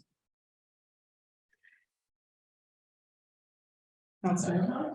Yeah, I think we need to get these things sort of confirmed with hard numbers and drawings. And and in principle, I have no issues with that as long as we can get this stuff confirmed. So it's good to go. Okay, so what I'll say, to sum up, we had an applicant before us a couple of years ago for the same request. And at that point, I was supportive of that application. And I'll tell you some reasons why I would support is that I understand that there's a potential for flood, but there's also the potential to protect your property during a flood. So you still have the ability to get sandbags and protect your properties. And I'm just not certain, Mr. Wardrop, if it's that the water mixing with the pool water is a concern to the RM, or just the fact that their pool could flood and then they would look to the RM for compensation. Is that the concern? No, the concern is to have properties built in sort of a certain standard and a standard elevation that protects them from flooding in general. If a future owner were to purchase that home, they would probably purchase it with the expectation that it had been constructed in a manner that was safe from flooding. And if we have a number of different homes built with different elevations, with different outbuildings and different facilities built at different levels, two things happen. One, we can't give proper answers to people of when they're at risk or when they're not at risk. And two, when it comes time to try to manage lake levels during high level situations, if we don't have everyone built the same standards, we're managing to a low point. So the idea is to try to build to a single standard throughout the area, protect to that single standard throughout the area, and then be able to offer some assurance to potential property purchasers and owners that their home is built to the standard for flood control and flood protection. And there wouldn't be a question of whether I have to take unusual measures to protect my home versus my neighbor. Okay, can you pull up the ask again for the thank you. So the rear yard requirement is 95 and they're asking for a variation of Maybe 7 feet. So for 7 feet, I would be supportive of the application. Is there any further discussion before we move to, okay, Well, I agree with Councillor Imhoff in the sense of as long as those points are in the resolution as far as. Elevation. The elevations to public works, I'm in favor of that. okay. That would be the. Are we prepared to? Yeah. Great. Okay, we have a mover and a seconder. I'll call for the question. All those in favor? Opposed? That's carried. Thank you.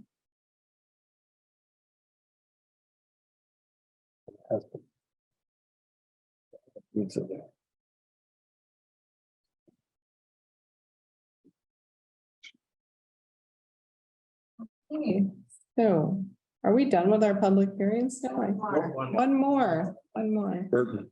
Other pool. Burton, Oh,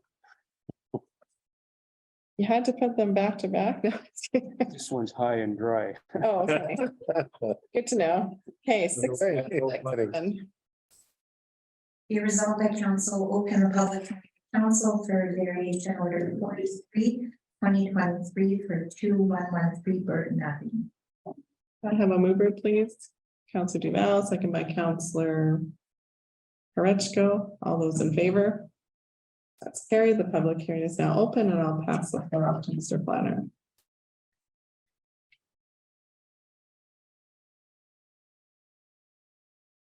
Thank you, ma'am. This is variance application video 43, 2023. The subject property is located at 2113 Burton Avenue. The applicant wishes to vary 3 requirements. Number 1 is to allow a pool to be placed in the front yard. Number 2, the pool equipment projecting more than 5 feet.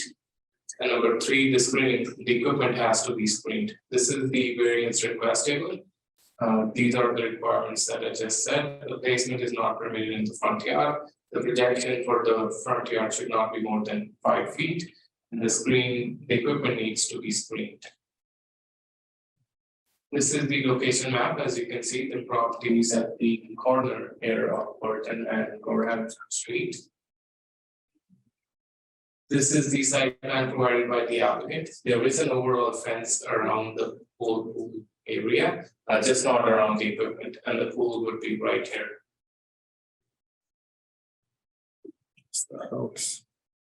This is an illustration just to for council's consideration. So this would be considered the front line as per the definitions because it's the shortest path abutting a public roadway. Also, this portion, even though it's a street, it's privately owned.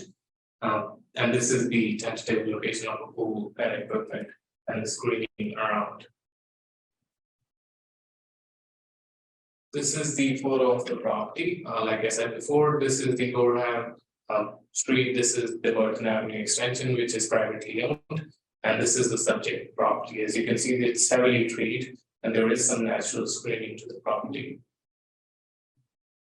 This is another view, just amount of trees and natural screening on the property.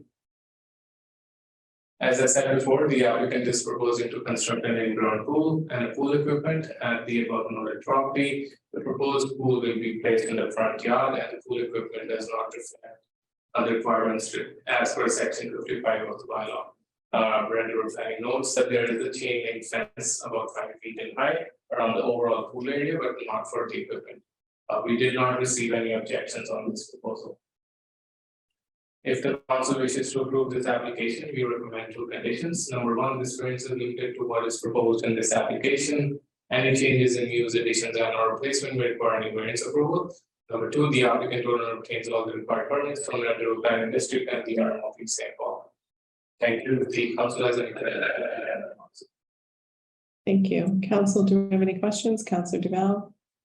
Yeah, Mr. Planner, you mentioned the front line, the front yard is the front boundary is the shortest. Right. Well, that doesn't make sense because this is a 2113 Burton Avenue address. That's not even a street over there. The front of the property is the Burton Avenue length of the property. In all practical sense, I know somewhere along the line, there's a definition of a short line has to be the front, but you can have a short line in the back somewhere and you wouldn't call that the front. Purposes of this. So this kind of goes back to the definition and also the building permits that were issued for the main house. This was always treated as the front, as per the definition. And it's always treated, but it doesn't make sense. This pool is at the side of the house, not at the front. In all practical sense, it is. Right. That's what we should be looking at. But there are definitions in the bylaw that's. I know, but we're here to, when needed, we're here to, make our best judgment as to what we really need. Yeah. Yeah. Any further questions for Mr.? No, okay. I assume Blair is here in support and the applicant this evening. Would you like to speak to the application?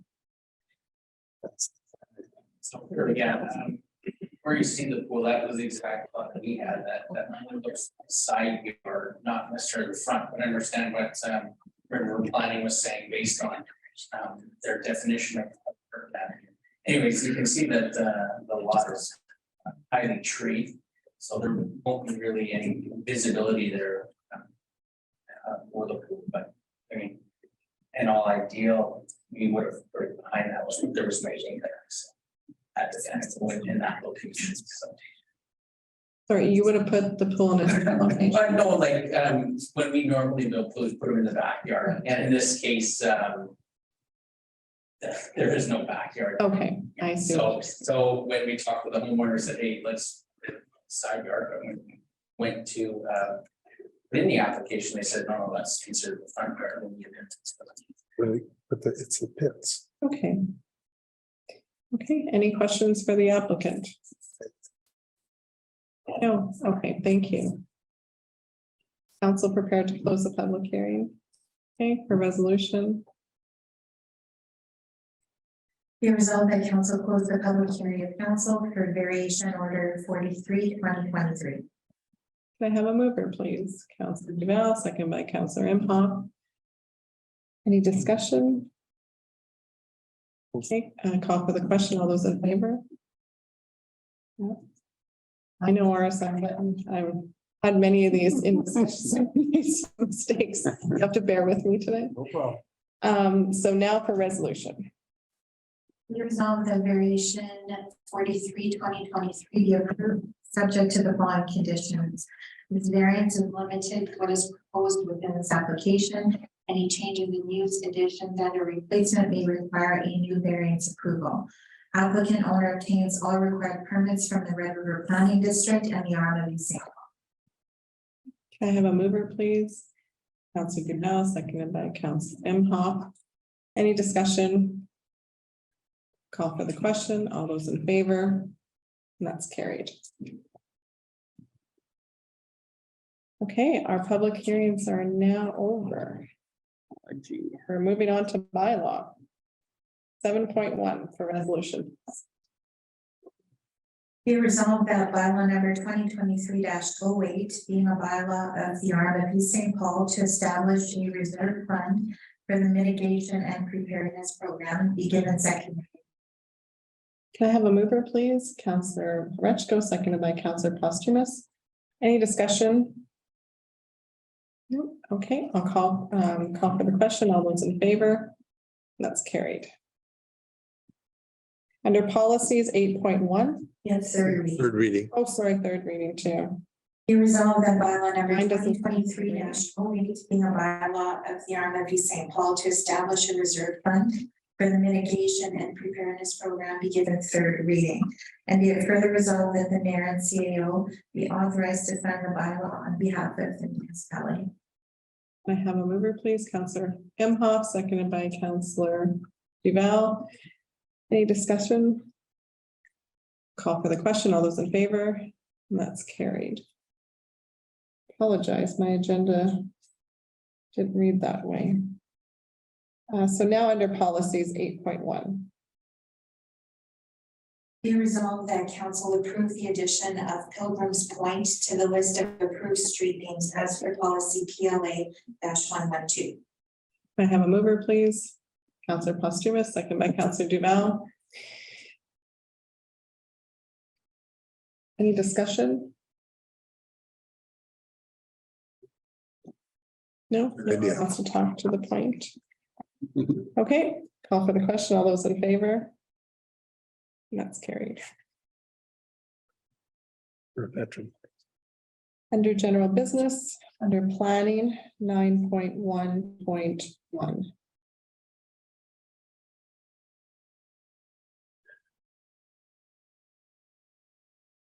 Be resolved that subdivision S 23-2992 be approved, subject to the following conditions. Applicant owner submits confirmation in writing from the CAO of the RM that taxes on the land to be subdivided for the current year, plus any arrears have been paid or arrangements satisfactory to council have been made. Payment of any applicable development levies have been paid. Development agreement with the municipality has been entered into to address items including but not necessarily limited to the use of land and any existing or proposed building, lot grading, sewer and water, waste removal, drainage, fencing and landscaping, and any other standard the municipality deems necessary. Applicant owner submits written confirmation to the RPD that Manitoba Hydro that an easement agreement has been entered into with Manitoba Hydro with respect to existing and or future facilities associated with the subdivision, and a plan of easement as required by the Real Property Act has been provided. Registration of this agreement will be included as a condition of the final certificate of approval. Applicant owner provides a written confirmation from Environment and Climate Water Stewardship Division that their concerns noted in correspondence dated February 14th, 2023 have been addressed. Applicant owner obtains confirmation that they have address community mail requirements to the satisfaction of Canada Post, and applicant owner obtained the required variances for the undersized lot. Can I have a mover, please? Councillor Posthumous, seconded by Councillor Imhoff. I'm going to open the floor up.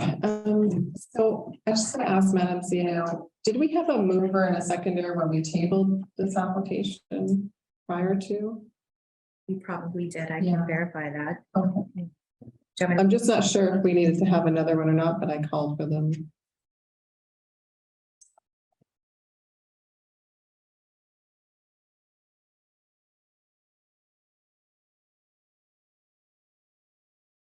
While she's looking for that, we'll open the floor up. My understanding of council was we asked our PD to go back and look at if the conditions of the approval could be deferred until development was created. The memo that I got was not exactly, I think that the memo I got was telling us that we can't change the conditions, which I don't think we wanted to change the conditions. We wanted to accept the conditions, but we wanted to defer them to when development was going to be started on the property, because they're subdividing for family planning. Is that how you understood our question of the evening? That Yes, but to my understanding, the water stewardship of the provincial was a reconsideration that they would get rid of their comment or whatever they wanted. In terms of, like, if you want to add or discuss that in a development agreement, that could be done. That's still a condition. And if the council wants to do that, you can absolutely do that. yeah, so that was council, that was the understanding, was that we weren't removing conditions, we were just trying to defer conditions, and we wanted to know if we could do that through the DA. So you're saying that we can? That's great. Okay, that, I think that clears everything up and then makes us have a better understanding. Right. But in a way that you still have to check off that condition or get a written confirmation from the province for us to check off the conditional approval letter. Right. Right, but all of that could be addressed in In the doings. Great, thank you. Does council have any further questions? Any discussion? Councillor Duval, Okay, so I understand what we're saying so far. Council is going to exercise its authority and have that condition removed from the DA. no, we're not removing the condition from we're not removing the condition of the subdivision. We're deferring. Deferring, but how is it worded in the DA? That would be up for legal and planning to determine, and then that would be between the two legal parties to decide. No, okay, one point is when the council developed that land, a proposal comes forward, of course, all these requirements comes along with the proposal anyway. So that's one point. Why they're needing anything to be done at this point is questionable. Yeah. Now, if we were to, you say that we would have to write some sort of a notice to the province saying we are deferring this requirement. Is that a statement, or are we asking them permission to do that?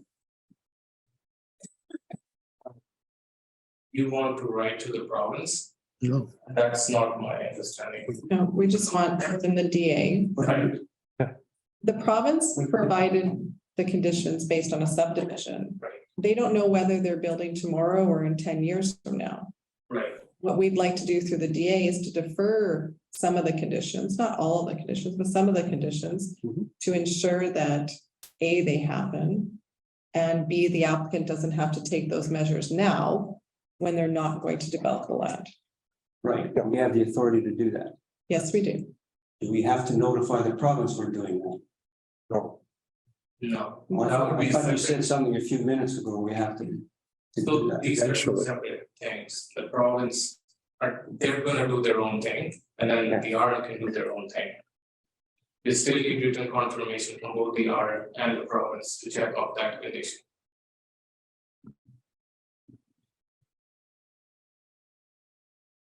To enlighten maybe, sum it up a little bit for Councillor Duval. It's a little, If she writes the DA or if she helps in the process. Okay, so this is one of the conditions of approval.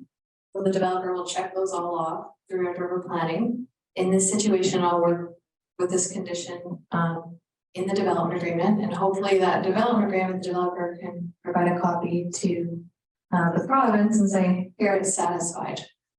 And then the province will say, okay, red river planning, that condition is now satisfied since the RM has dealt with it. So I've done that with MI before, where I've called them and said, can we just deal with this through a condition of the development agreement so that we don't have to turn down the subdivision? And we've done that, for example, the Luton subdivision. so the province is notified through that process. Yeah, I'll reach out to them and say, like, this is how I'm gonna deal with it. Are you good with that? Talk about it. Okay. Anything further? No? Council satisfied? Okay, so we will move. Do we need the second, So we did at the April 25th meeting, Councillor Postumus and Councillor Imhoff. Is that the same as what? It was the happened? same as what we did. Look at, same, you guys remember it, it's fantastic. Yeah, that's what it was. Yeah, memory. So I'll call for the question, all those in favor? And that's carried. Where's the sheet?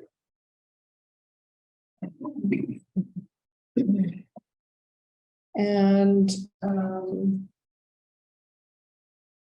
9.2. Or is it? Because I have 9.11 and then I have 9.2.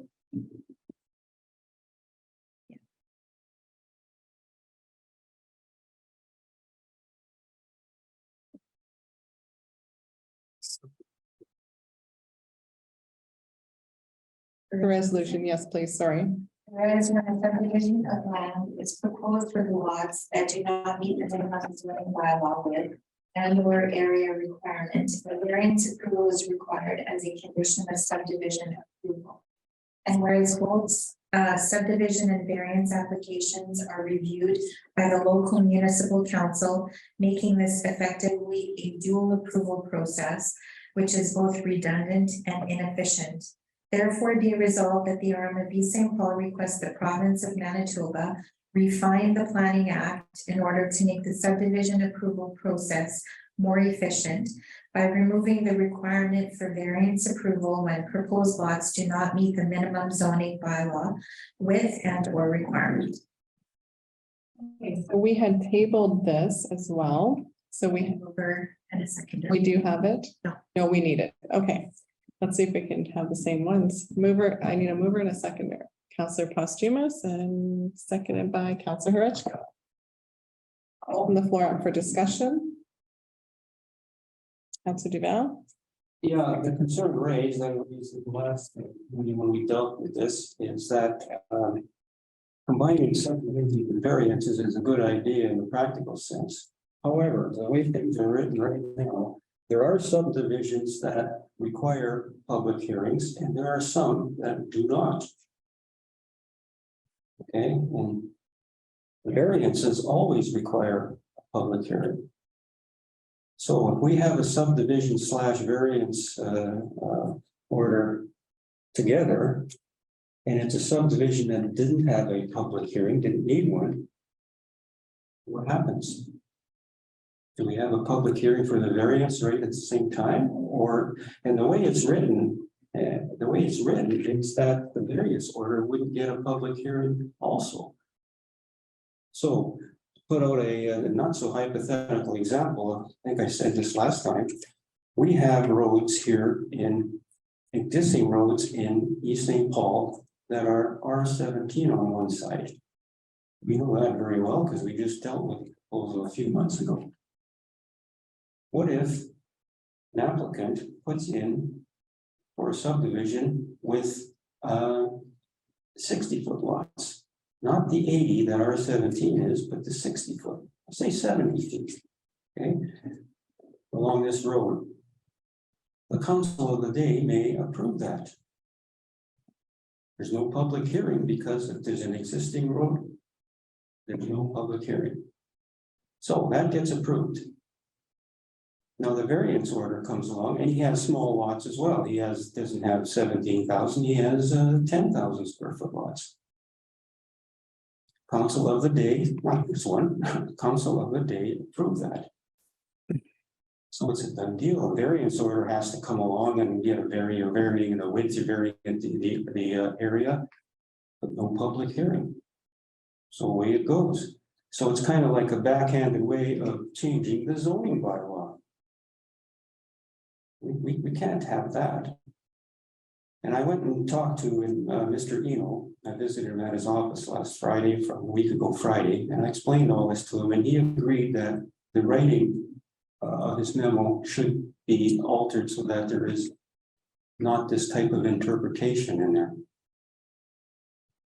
So I don't think he's come back with an alternate submission yet. Not to my. But he said he would, because he fully understood where I was coming from. Do you want to see that before you approve the resolution? Well, of course, this is a letter that we are endorsing to the province, yeah. So just table it. Well, we have to wait for his amended one, yeah. Councilor Ahmad? Yeah, that's exact, like, we had stressed that we needed to see it rewritten so that it differentiates between the exact situation that you're describing.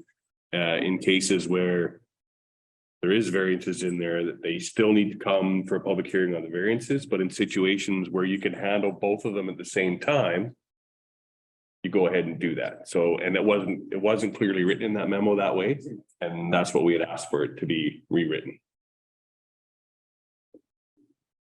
Got to keep in mind, these public hearings are a protection for the community against rogue councils, if I may say that. Counselor Posthumous? If my memory, the last Denver planning meeting, other councils had the exact same concerns. We're asking the exact same. Okay.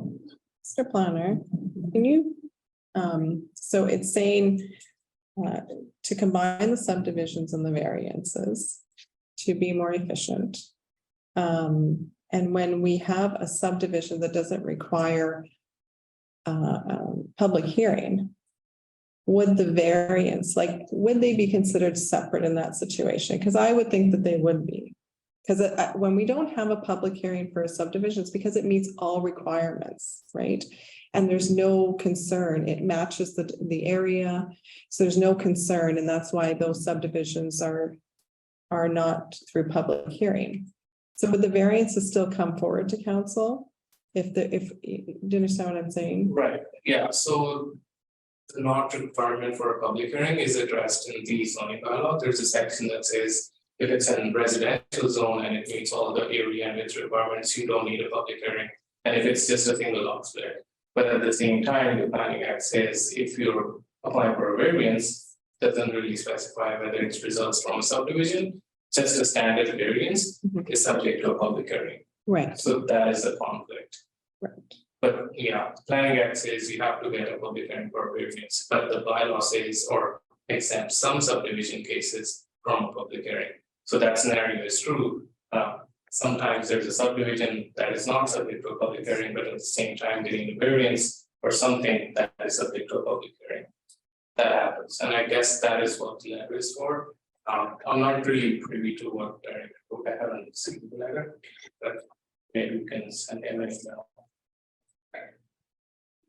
And if I may, Yes. and I think that's exactly what we're trying to address.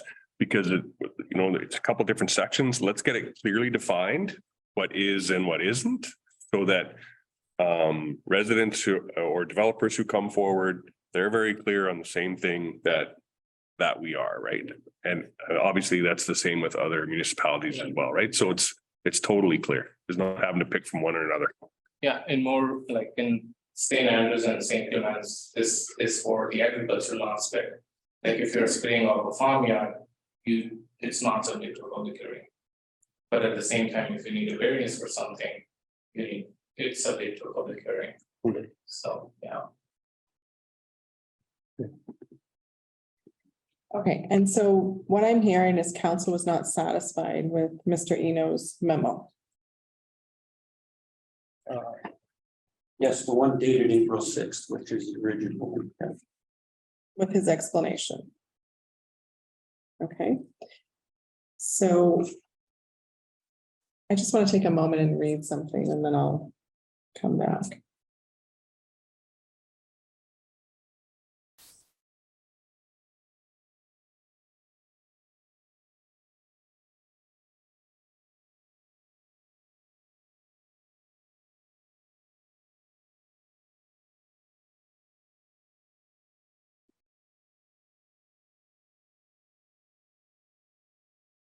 I guess I read the language that if a subdivision requires a public hearing, that's because it doesn't meet requirements.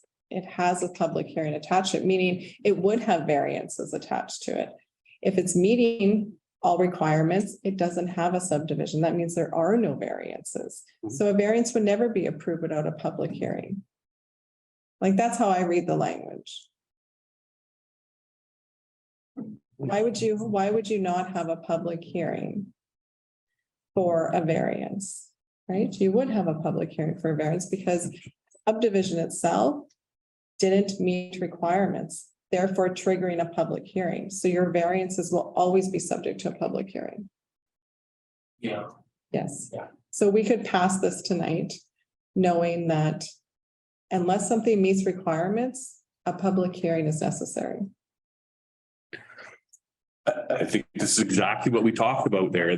That sentence right there in this memo clears it. Like you can, like, I get that. Like, you have a lot of experience with it and maybe you take it that way, but I'm a very simple guy. I like very clean, plain language. And that sentence that you just said, if it was put in here, that clears everything up, right?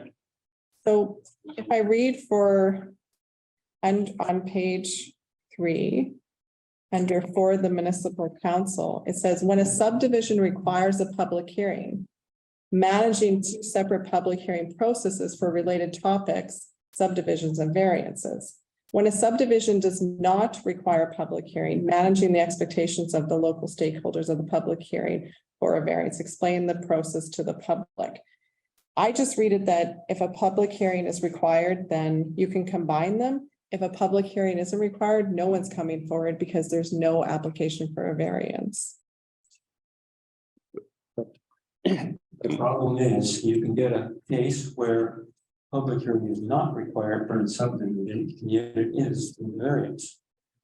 And this suggestion is to sort of streamline the process and do both at once. Because the council of the day makes a decision for both of these things. And so that's the confusing part. Would this proposal mean a variance still gets its public hearing or not? That is not clear. And Mr. Eno realized that, and he was intending to clear this up.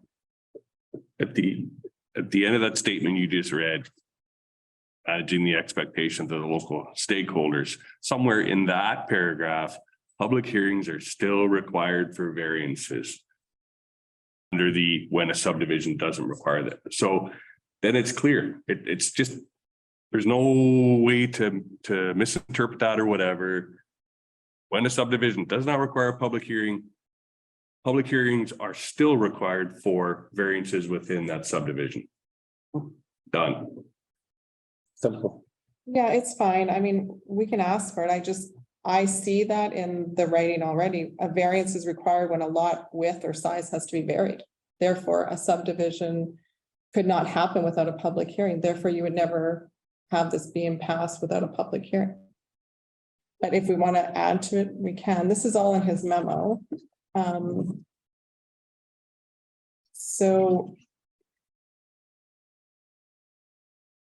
Sorry.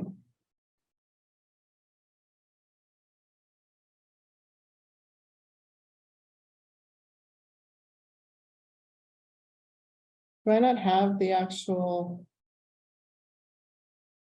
Oh, I have the, sorry. Oh, I see. Okay. Okay, so, and are we gonna have that written in the resolution, or is it gonna be in the, Kara, this will be a bylaw, right? This will be part of it'll end up being part of bylaws? Basically, it's just gonna be an update to the planning act, just because we'll lobby the province. So if you guys wanna just put it in the resolution, I'm sure you could do that, That's or. why I'm asking, yeah, if we could deal with it tonight, because essentially we're just lobbying for this to change in the future. Okay, is council okay with that if we put it in the resolution? We don't have to come that far. This is being prepared by Mr. Eno. Okay? After all He's that, looking for our backing for to lobby the province with this statement. We are saying it's not clear, and others are, according to Charles, that it's not really clear about what public hearings are required for variances, et cetera, et cetera. I talked to Mr. Eno, he understood that it's not clear. And he is going to rewrite this wording so that it does clear it up. Whatever it says, whether it says hard and fast, public hearings are required for variances, period, or whatever he does. This is his document, this isn't ours. Okay, he was asking us for backing and we're saying, well, no, it's a little fuzzy. Clear it up, and he's going to do that. well, by adding that sentence isn't a big deal. But this I'm reading this for a while. is his document, not ours. No, I know, it's kind of flipped over. Just, this is Mr. Eno providing us information to make a decision to allow for the lobbying.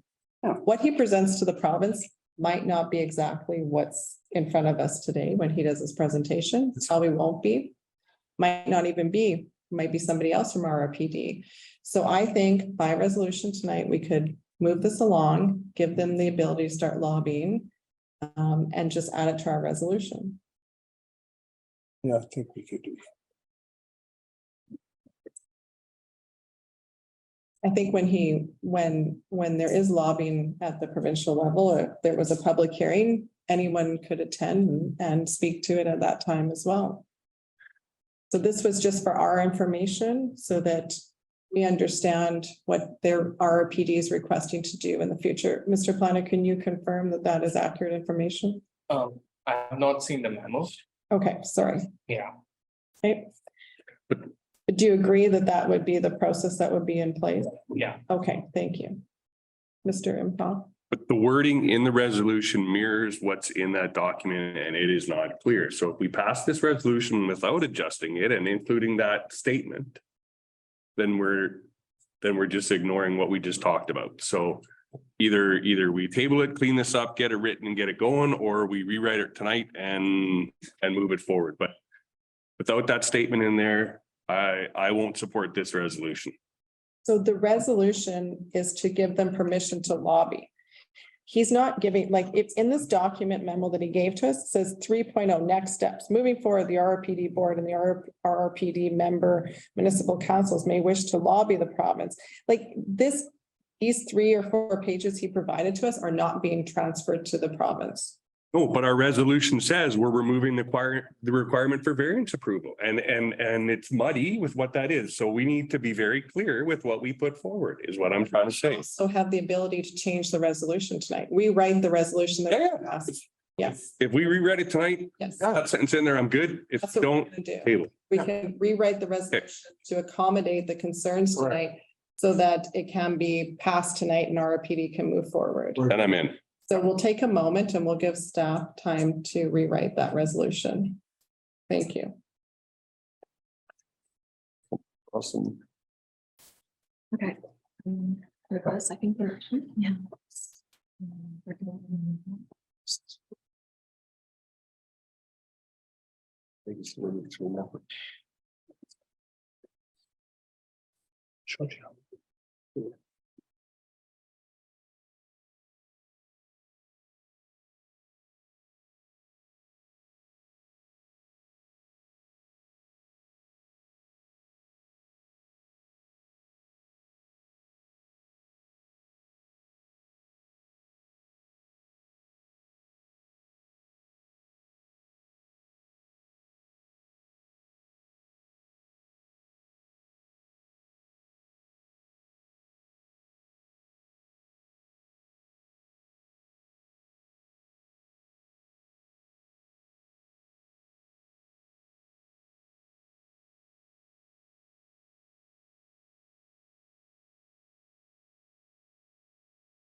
Thank you.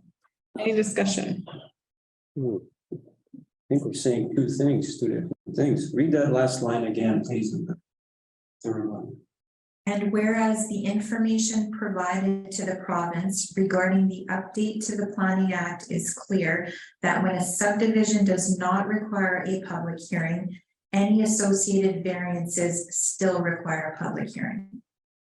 But the last line you read, and it's the same as before, is I'm going to read it out. Therefore, be resolved that the rural municipality of East St. Paul requests the province of Manitoba refine the Planning Act in order to make the subdivision approval process more efficient by removing the requirement for variance approval when proposed lots do not meet the minimum zoning bylaw width and or area requirements.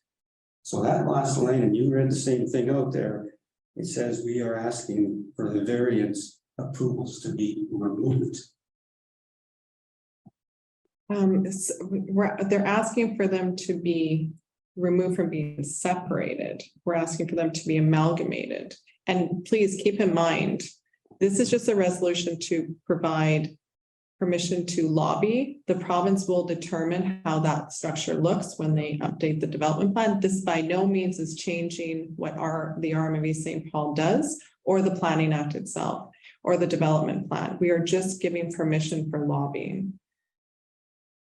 I am fine with the resolution being read the way it was. Do we want to have it read again for everybody? Good. You're good? Anyone else concerned? Well, if we're only approving the lobbying, why aren't we saying any of this? Because we're approving what we're asking for the RPD is giving us what they would like to lobby for. And we are approving to give them permission to lobby on our behalf.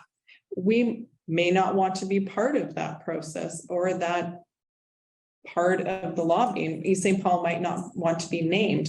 We're saying that we would like to or not be named through the lobbying process. But if through lobbying, this does get approved or there is a change, we will then be following the development plan. Well, that's fine, but we shouldn't be saying anything like we're saying here now, because the resolution that I heard is contradictory.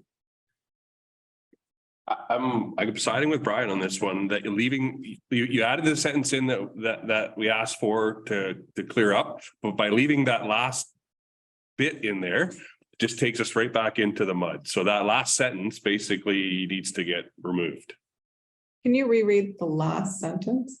Therefore, be it resolved that the arm of East St. Paul requests the province of Manitoba refine the Planning Act in order to make the subdivision approval process more efficient by removing the requirement for variance approvals when proposed lots do not meet the minimum zoning bylaw width and or area requirements. We just stop it. So if you stop at efficient, the wording you've put in there has cleaned it up, and then that last sentence was, the one that we were having issues with. So by leaving it in, we didn't address that. I think the wording you put in was perfect. Just get rid of that last little bit and stop at efficient. Therefore, be resolved that the arm of East St. Paul requests the province of Manitoba refine the Planning Act in order to make the subdivision approval process more efficient. Yeah, Perfect. perfect. That's lobbying. Okay, so we don't even want to say anything about subdivision or variances, because what are we trying to make the Planning Act more efficient on? That stuff. You covered that in there. Oh, this is just Previous. Yeah, the okay. previous. Okay, Agree. call for the question then. All those in favor? Approved. That's carried, thank you. So we are down to administration. We are excusing Mr. Planner, thank you very much. Mr. Platter can't get out of here fast enough. Kara, are you staying? Yeah, just in case you have any questions, Oh, sure. on the delegation.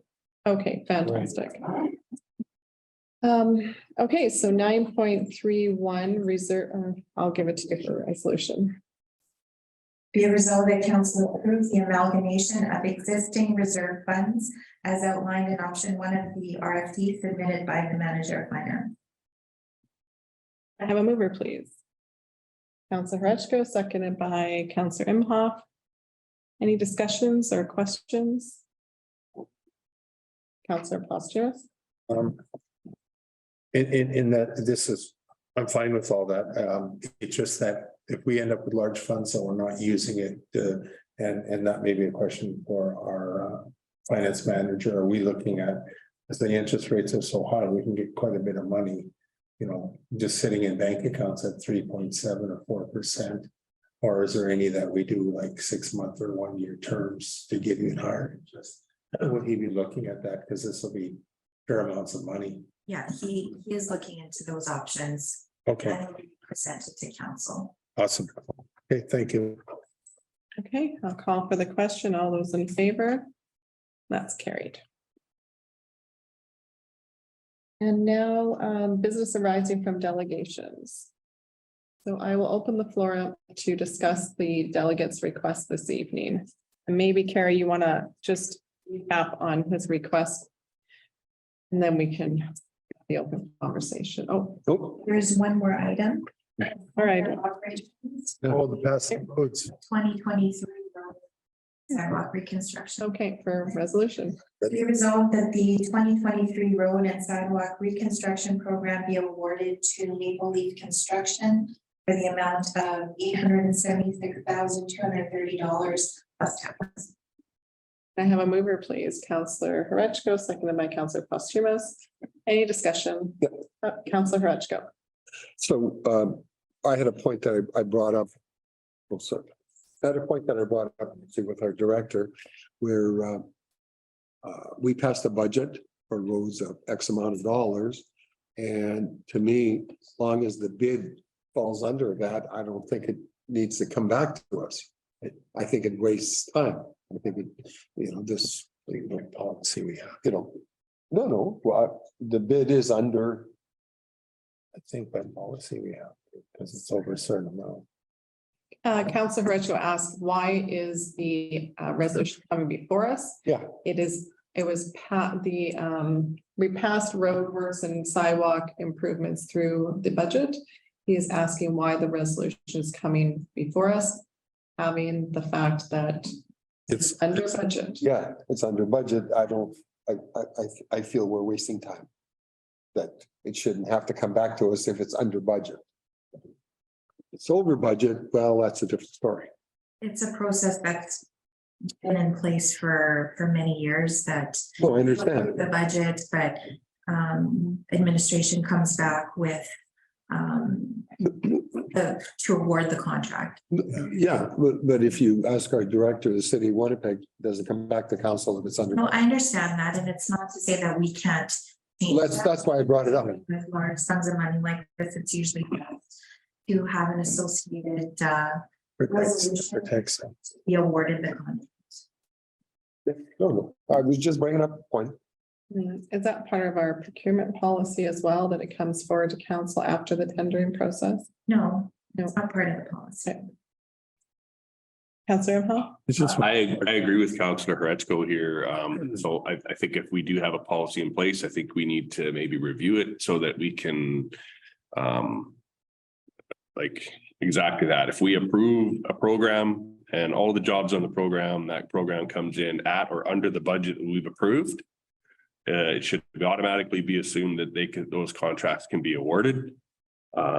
We lose 2 weeks to a month to award these things and get them on the contractor schedule to make sure that they're done in a timely fashion. So I think at some point we need to review that policy then and put something in place that sort of streamlines this process.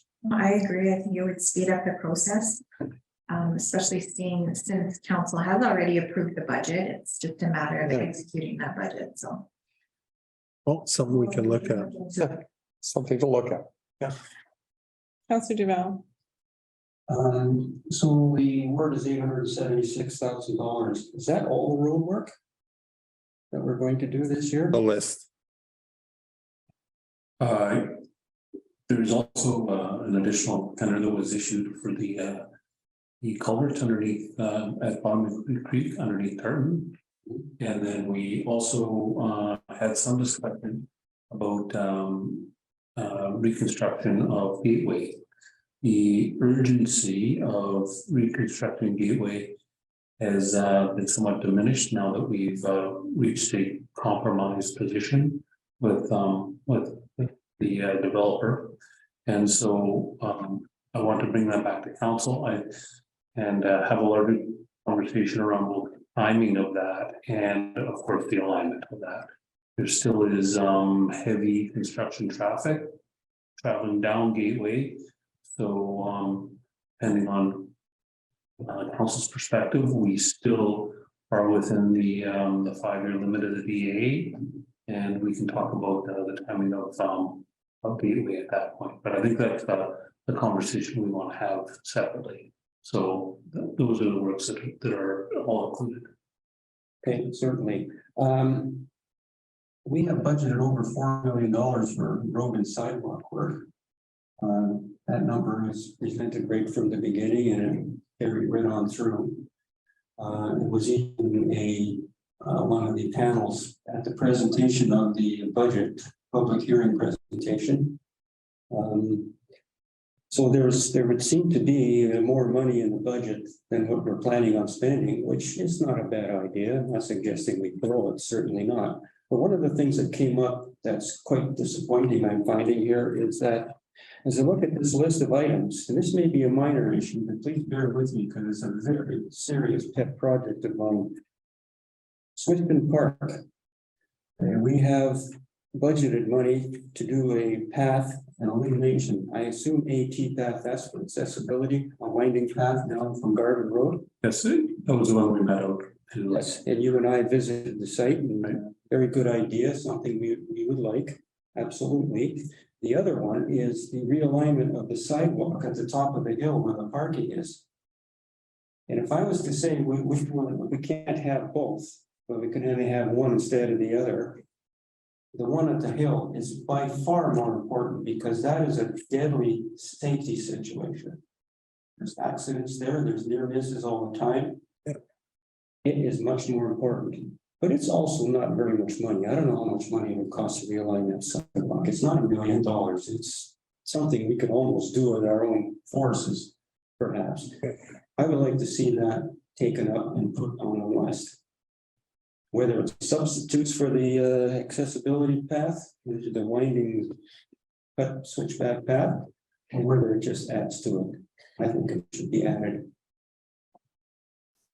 So I just want to say, tonight we're passing what was already tendered. If we're going to go back and re-tender, that's going to prolong us into next year. So can we not pass this by resolution? If you want to tender something in the future, then the director of infrastructure could get direction from council. Like, I do not want to send this back to tender.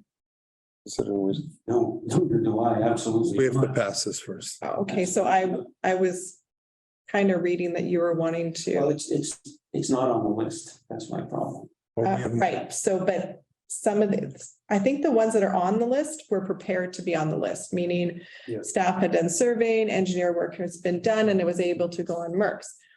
I don't think that this is the whole list. This is a portion of the list. So Correct. tonight we're just passing a portion of the list of works that will be we'll be moving towards doing in the RS. That's a good question. Is this the full intended list?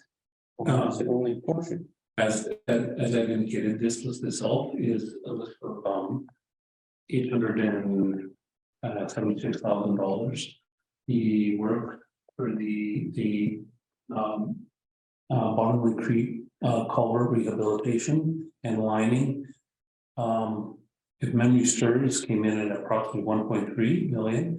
And then the reconstruction of Gateway has been estimated at, again, depending on the final alignment that we agree on, will come in probably in and around 1.5 million. And so that would have, so those, and then on top of that, any contingency. So when all those are added up, you get the full budget amount. The certain works have proceeded. This is the road and sidewalk program. And then Gateway is a separate issue that I think we want to talk about. Right. That's the formula.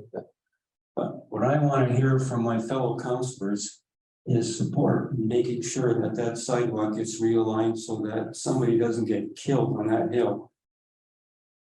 Simple as that. And it's not a lot of money. It's not $1.3 million and all this sort of story. It's just some $20,000, whatever it is. We need to deal with the resolution in front of us. Yes. And I said, I agree with that. So let's move on that first. But I don't want to hear later on, we can't do it because it wasn't in the budget. Okay, so we have a mover and a seconder, is my understanding. We do. Yes, we do. Okay, so if the discussion is over, I'm going to call for the question. All those in favor? That's carried. Thank you. Yeah, I think we're good to go to delegation now. So Kara, I'm going to give What do you think? What do you think, Kevin? So Mr. Kefer came forward regarding a subdivision in the extension of Nicholas Road. So as part of the subdivision, he requires a legal access to a road for his new lot. So that's why he was required to extend Nicholas. Through this, it was circulated to the province and MTI indicated that currently there's a culvert and approach on our drain that Mr. Kefer is using. So it basically goes all the way east off his house was previously further back. No. I don't know if anyone, unfortunately, Sam had took his computer. Oh, I'm sorry. You can look at, The dream, it's in your. I'm seeing if she can. What's the address, Karen? 4295.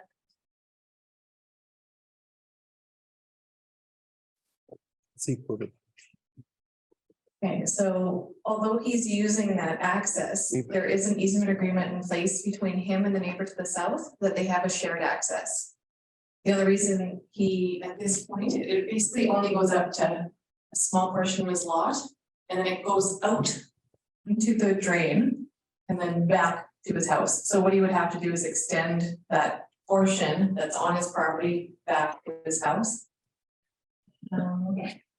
As mentioned, we had reached out to Manitoba Infrastructure, because I spoke with operations, and Andrew indicated he'd like to keep the approach, forward, right, just for maintaining the drain. And then Mr. Kefer could still move the driveway back onto his property, and we would just keep the cover portion at the front. But they indicated, no, they're not okay with that. They don't like, two approaches side by side, considering the ones already shared, and they don't like to entertain anything more than two properties sharing an approach, so culvert has to go. So they confirm that again in an email, which I have from them. And so now Mr. Kefer is indicating that because the culvert, so once Nicholas goes in, the culvert will be removed, and then essentially we'll be accessing Nicholas Road to maintain the drain. So he's saying that since that's our only access, he'd like us to cost share part of the road, which he would need to provide numbers. No, that's a legitimate request. Now, at the front end at Henderson, that area, there's Mr. Keeper's property, and then there's a neighbor to the south, immediately to the south. Between the two of them, there's only two accesses off of Henderson. Two, currently. Yes. Okay, one is the neighbor of the south. It's got a driveway going into his property. Second is this so-called access to the drainage, which he is using. He is using, and it is located entirely on municipal property. Okay, so he uses that lane. He says he keeps it up, he gravels it, and sort of thing as far back as he's set quite a ways back. He's 300 feet back from Henderson, so he maintains that, because that's his only access. And I asked him specifically, if that drainage access is removed, how are you going to get to the back of your property? And he says, I'm going to have to put in my own access.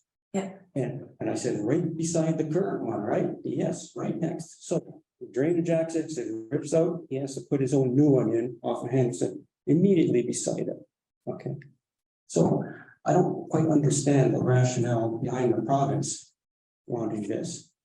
Well, generally, every time a new subdivision comes along, they remove an access, right? And they require a joint access. They want the least amount of culverts, driveways. I'm not asking you to explain how they think, but so one access coming out, another new one going in immediately beside it. That doesn't make much sense. They won't be going to Henderson. It's not going to Henderson. It is. I asked them specifically, if we take that out, well, where is it going? Suzanne, are you able to pull up, even just, Google Earth or Google Earth is not, Maps? it's not supported on my computer. Google Maps? Did he not say that when the one comes out, he has to put his own in right beside where the current one is, meaning the drainage access? So currently, there's an easement agreement on title that indicates that the one between himself and the property to the south, it's a shared access for both their properties. So his now comes onto his property, it's shared between the two properties, and then it branches out into the drain.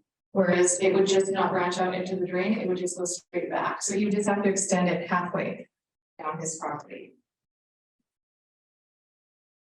It's kind of a goofy thing, Brian, but We need a view here because that We're not- makes me. At 26 feet is not what is used by a neighbor. well, 26, he's using it. He has permission to use it, but he's From taking us. it away. And it doesn't give him access to Henderson at 26 feet. There's no access there.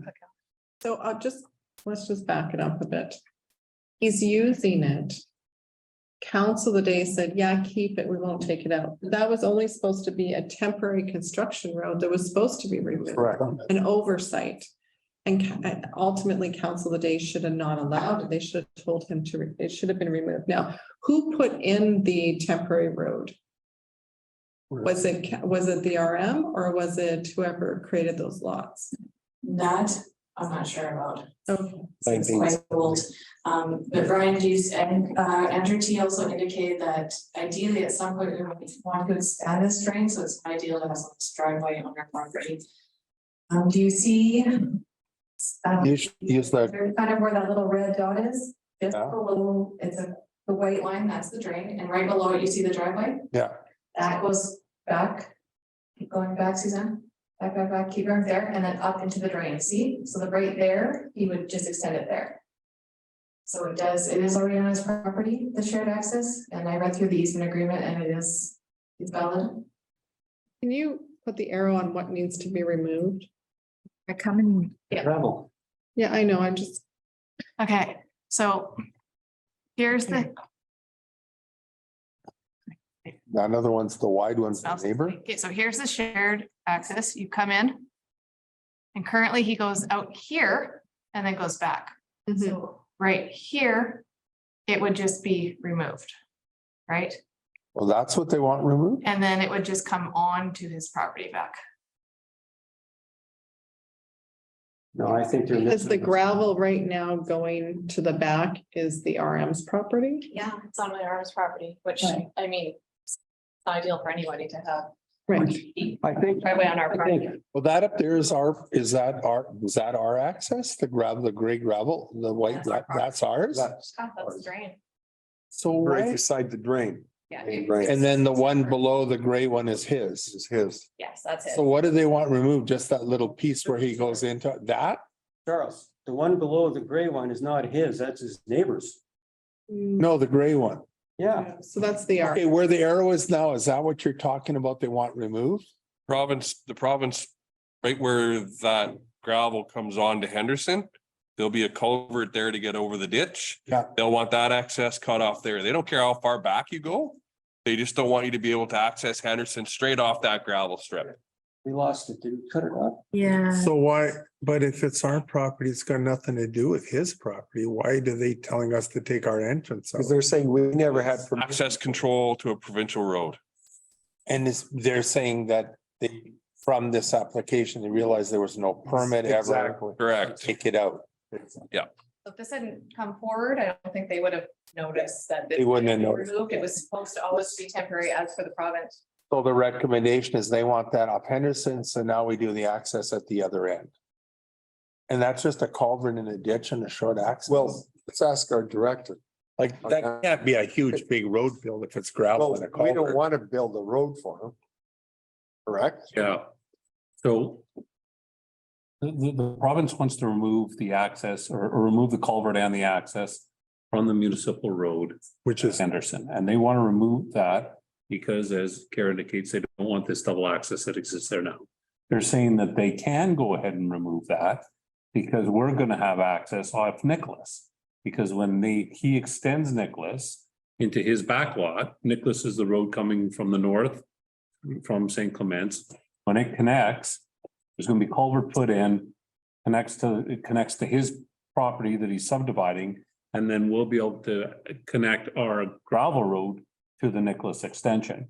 So that's the province's rationale is that we will now still have access to that drain via Nicholas. He's gonna have his access to his property via Nicholas and from the existing connection at Henderson. The question is with any development, when there's a requirement for upgrading, and what he's proposing is the extension of Nicholas, because it's now going to serve as our access, do we want to chip in and contribute to this crossing at Nicholas with the culvert or additional roadworks or whatever else? Question is whenever you have a development, there's certain costs associated with it. We all knew that going in. The extension is there, improvements need to be made as part of the development. Furthermore, we're actually losing our access because of this development. So should we be paying additional funds for an additional access to this development? Furthermore, we're incurring the cost of removing the culverts and removing the access because of this development. So I guess the question is whether or not we should be contributing to the access road into this development when it's really a requirement of the development And the intent is for it to serve as sort of our replacement access anyways, because it is the opening of a roadway. My question to you is, when this Nicholas Road gets built, is it an advantage to the municipality, to the RM? There's gonna be more lots being able to subdivide because of it? Well, I think ultimately, if you extend Nicholas south to Bowen and then open up all that area for subdivision, similar if you extend Leah to Bowen and open up all that area for subdivision, that area could open up quite nicely. And I think there's benefits for the landowners. I think there's benefits to the RM, and I think it's a good thing, like Far away. development typically can be. The question is though, you know, are we advantaged or disadvantaged by the removal of the current existing access? Well, I The think- answer is, we're already disadvantaged. One, because we have a less convenient access until Nicholas shoots all the way through to Bowen. Two, we've got the cost of removing this. And three, we're being told we now have to remove this and sort of deal with this operationally differently because of this development. So, Yeah. you know, we were agreeable to it because we would still have access via Nicholas.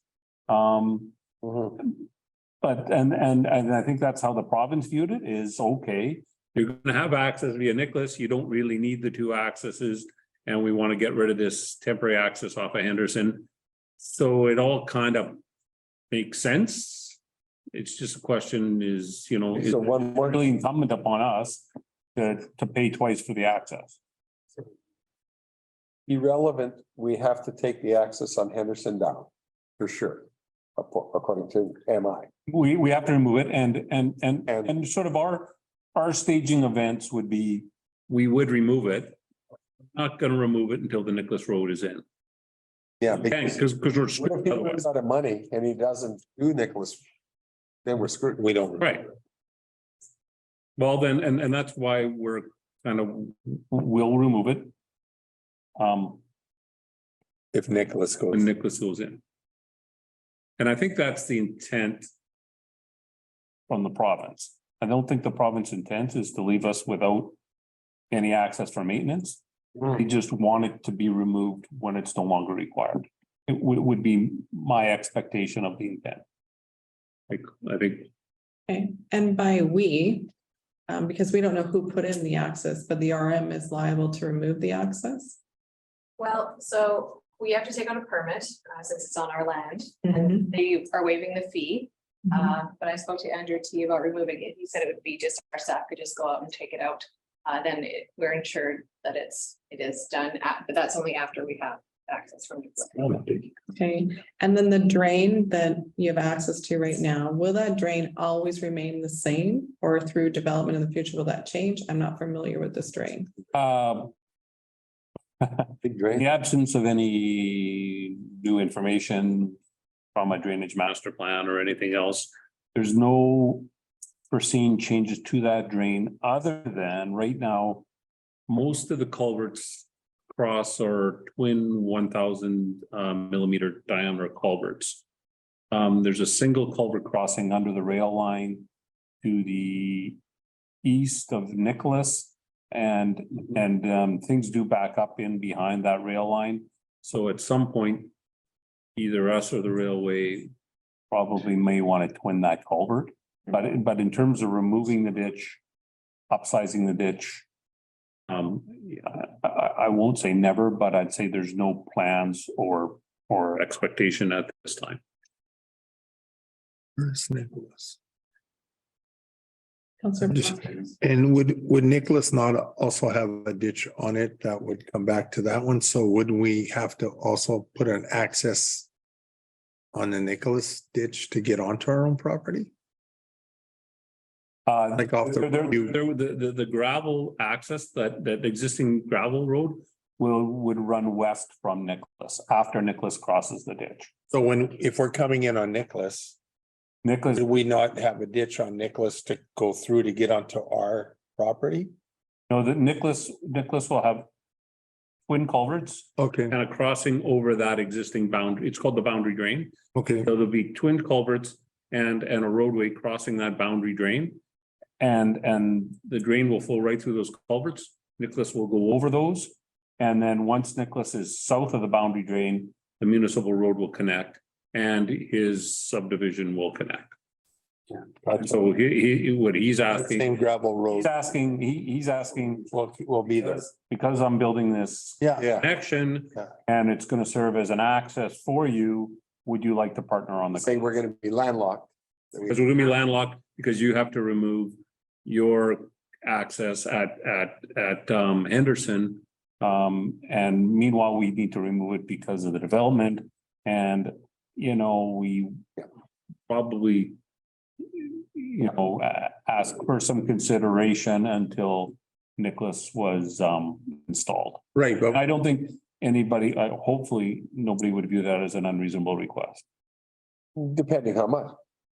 Well, Like you say, I mean, none of this would be in front of us right now if this subdivision didn't come forward. right, we are losing an access because of subdivision.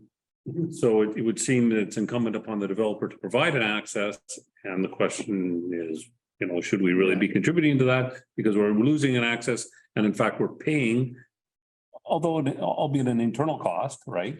We are removing the access itself and winding up with an access, so. There's still cost. I just struggle to understand. The access was put in as a temporary access for construction. What was the RM's, if that was removed, like it was supposed to have been removed, what would have been the access? My understanding is this was constructed in around 72 or something, you said? Yeah, so we wouldn't have had access. Was the intent to always have access, or was the intent to not have access? And how many times do we access? I think they called it a temporary access, but I mean, everything in this universe is temporary, right? Yeah. They have those all over. They have that on Wallace too, office. Right, but it doesn't go. So can you put the arrow on the drain, please?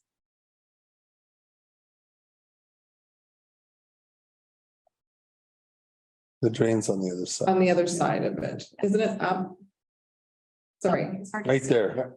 this is the drain. The line. The drain's right There you there. go. Now, okay, so There it is. so he's going to, I wish I could have a pointer. Nicholas come through. This is gonna be removed, but we would still ultimately have access on his driveway. Well, no, Nicholas would come over and then Where's Nicholas? Nicholas is the cul-de-sac to the north. Is that Yeah. Nicholas or is that? That's No, sorry, that's Leah. Yeah, further along. There. Yeah, further along is Nicholas. Because how long is this drain? Does it go all the way? All the way. It's the main drain. Do you have access all the way? Like you Yeah. have to go along. Yes, you don't, yeah, it's a trail, right? I mean, we're ditching in a It's like the one behind Wallace. the gravel ends because that's not really a roadway for him anymore. But we still traverse that right of way. Right, so, but you would still have access to it from another way going along the. There, Nicholas, right there, Yeah. Nicholas. Access, Yep, and that's when that crossing goes over the drain, we would then run immediately east of that. In parallel to immediately west, sorry, Suzanne, immediately west of that, parallel to the drain. And then that's how we had access that drain for clearing it. and that drain end at the next cross section past Nicholas to the east. No, the drain continues. Oh, no, it continues east, yes. And so do we have access to it all the way east? No, the problem there is we can't cross those tracks. Yeah. Right where the hand is. I understand that, but what I'm saying is, do you have access to this drain all the way east?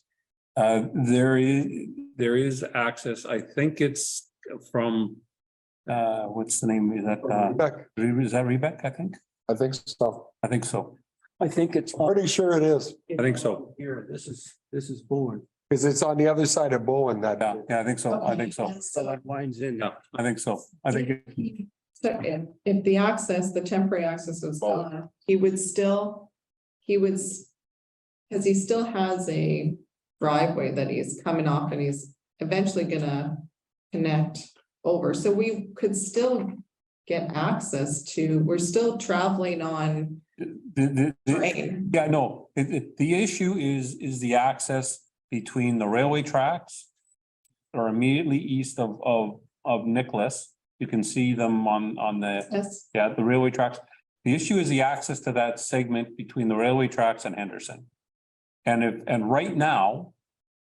If you remove that access at Henderson, you've got no way of getting to that section. Area section Right, you got no way to getting at that section. at first. So when Nicholas comes across, you can then connect your trail to Nicholas and access it. Not allowed to cross the tracks. Right, right. So hear me out. Right now you have access from Henderson, but that gravel ends and then you're on trail, Trail. right. So couldn't you still be on trail if he has his driveway coming off? Like we can access anyone's driveways, right? Well, Essentially then. It's a big unit. yeah, What's the unit? The draw. Cleaning, the draw. And we clean it how often? 3 times a year. Okay. I'm just trying to figure out if, because this could end up being a considerable cost to the RM. And it's all triggered by development.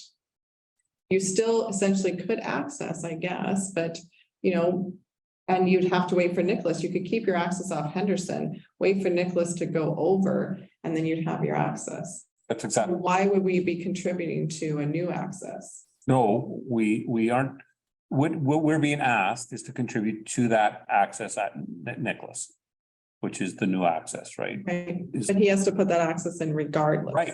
He has to. Exactly, and the reason we need it is because we're getting ours removed, and the reason we're getting ours removed It's because of him. was precipitated by the development. And so Nicholas was put in by a developer. Did the RM contribute to that? So that's in. No, that's St. Clement. C. Clements, okay. So, but do you see my point is that when you do development, there are costs associated to development. And when developers put in roads and so forth, the RM benefits from it. So are we wanting to contribute to something that will happen regardless? So that's just the question. I mean, we have to play devil's advocate too. We can't just be. Anybody that ties in further south would also have to pay back to Nicholas to him also. Well, and that's another thing. Would the RM be compensated for recovery costs in the future if there was more development in the area? Or would it just go to the developer? Well, that would depend on how the DA was written, right? Councillor DeBelle. I'd like to step back a couple minutes and take a look at this in a different light. Can you go back to Henderson? Tell Highwood show Now, apparently, we can't be sure, but apparently, is there something funny, Charles? No. Okay, apparently the It's in left. province wants us to take away that drainage access because they don't want two accesses together. Like it is now? Yeah. Is that what they don't like to? Yeah, exactly. They're right beside each other. So they take away one, the gravel one. Yeah. And the only one left is the neighbor's driveway. Correct. Okay, now, this fella says that, first of all, he said very clearly, and I've said this about 3 or 4 times already, he intends to build his own access onto Henderson. He figures he has to when that gravel one is taken away. That is what he said. Anybody else remember that? He said he has an agreement to share that other driveway. His neighbor's driveway. All right, well, that's in writing, but he said clearly he's gonna build now. So this other driveway. It Yes. means he uses his driveway, the neighbor, drives right up to the front of his house and then goes over here to the gravel road. Yeah, basically. Makes sense. That's ridiculous. I think. He said that's gotta come out and he's putting another one in on his 20 feet of frontage. Not to Henderson though. Yes. No. You would need a permit from MI and they wouldn't approve it. So what they're saying is, So here's the other angle. Here's the other angle. Well, all right, this thing was put in so many years ago and it was never approved. Why don't we apply for approval now? they won't give it to us. They won't give it to How do you know that? Well, she's been talking to them. Yeah, I had a Zoom meeting with them and then they followed up with the email that because I said like, we'd like to keep it. And they followed up the email indicating it was only supposed to be temporary. It has to be removed. I mean, we can boycott them, but I mean, Is this a paved driveway here? no, I think it is. No, no, it's a gravelly so would kind it of make asphalt. sense? Neighbors. Yeah. Would it make sense for this one to be removed and this one to stay? Like, it seems less money Yeah. because they have access. That's our property though. We don't want That's somebody else's property. access from our property to theirs. It's. But I have access from the RM property to my driveway. We do it right Called now. Village Trail. Oh, yeah, it's a road though. So then we're Can responsible. we make that a road in the RM then? I mean, it seems less money. It seems cheaper. Ooh, I mean, these are practical solutions, never mind all the other crap that's written into policies and everything. If those two driveways, if those two roads, the way they exist now is such a big deal, how come they survived about 40 years of existence? I think. paperwork shorter somehow would make got sense. lost. Charles, So what, oh, I don't, so what they're doing is this exact thing just happened to my brother-in-law further down Henderson. He had two driveways.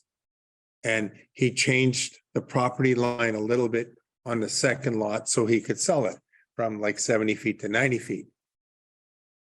Highways came in and said, sure, but you had to take the other driveway out and they now have to access off of your driveway. So he had to take his driveway out. So that's similar to what's happened here. But he owned both properties at that time. So how can they make some, like it's a separate property, a different landowner? How can we make them say, hey, we're going to take your driveway now? it's not his driveway. Essentially it was a temporary road access. And which he's using as his driveway. Right, so yeah, but I'm saying, why not remove the shorter? Right. Shorter, it seems like less money and just redirect to, create that as a road. And then the RM has access, both property owners have access. Here's another angle. Okay, why don't we just put our road as a gated road? We'll put a gate up there. Controlled, it's always closed. Yeah. We could say it's not an access, it's only, no, we put a gate and say it's only going to be used for cleaning once or twice a year. The highways, they may be fine with that. And then he still accesses through his, I guess we can neighbor ask them. or his sister, or whoever it is. I'll ask if we put a gate up. They'd be okay with Yeah, that. we have a lock and no one else can get through it, just twice a year. They're worried about traffic. Well, that's gonna eliminate Yeah. traffic every day. Yes. And then we would have to create it as a municipal road. No, No, no, we would just have a gate to use for cleaning, access. service road. If they allow us that, that'd be great. And then we don't gotta worry about Nicholas, Yeah, It'll be cheaper. way cheaper. yeah, if they're only twice a year, it's gate. We have a couple other places where we have gate where they get water. No one else can get in the road and they unlock it to get the well to pump up the fire trucks. I think it's gated. The bottom line, if you just look at it clinically. He has to build the access across Nicholas. He has no choice. It's the only way he gets to develop his property. Back lot, yeah. We're not gonna pull that access out until that other one's developed. We're technically in no obligation because developers pay. That's the way it works. So. We wait this out. If he decides not to develop. Then it doesn't get done and we wait, right?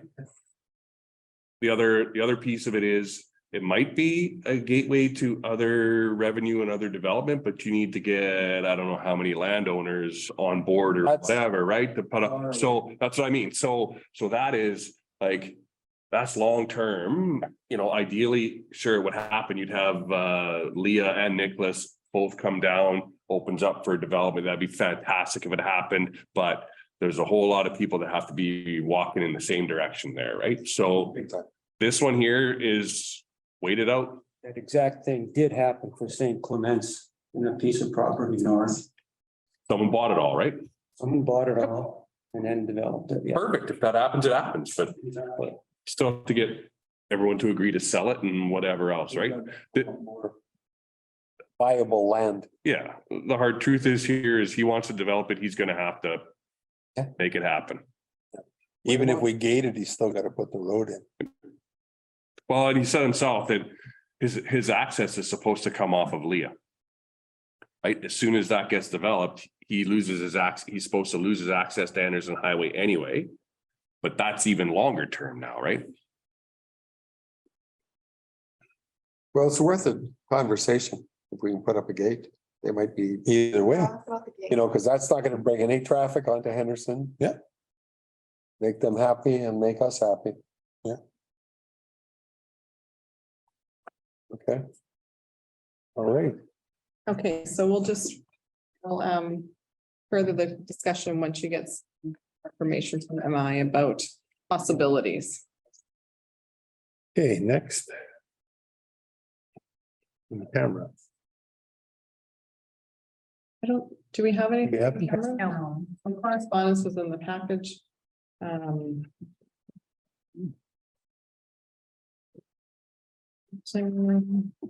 Yeah, no. We're done this evening. So we'll have a resolution to adjourn. Be resolved that we adjourn the time being 8:50 p.m. I'll move that, seconded by Counselor Imhoff. All those in favor? That's carried. Thank you and good evening.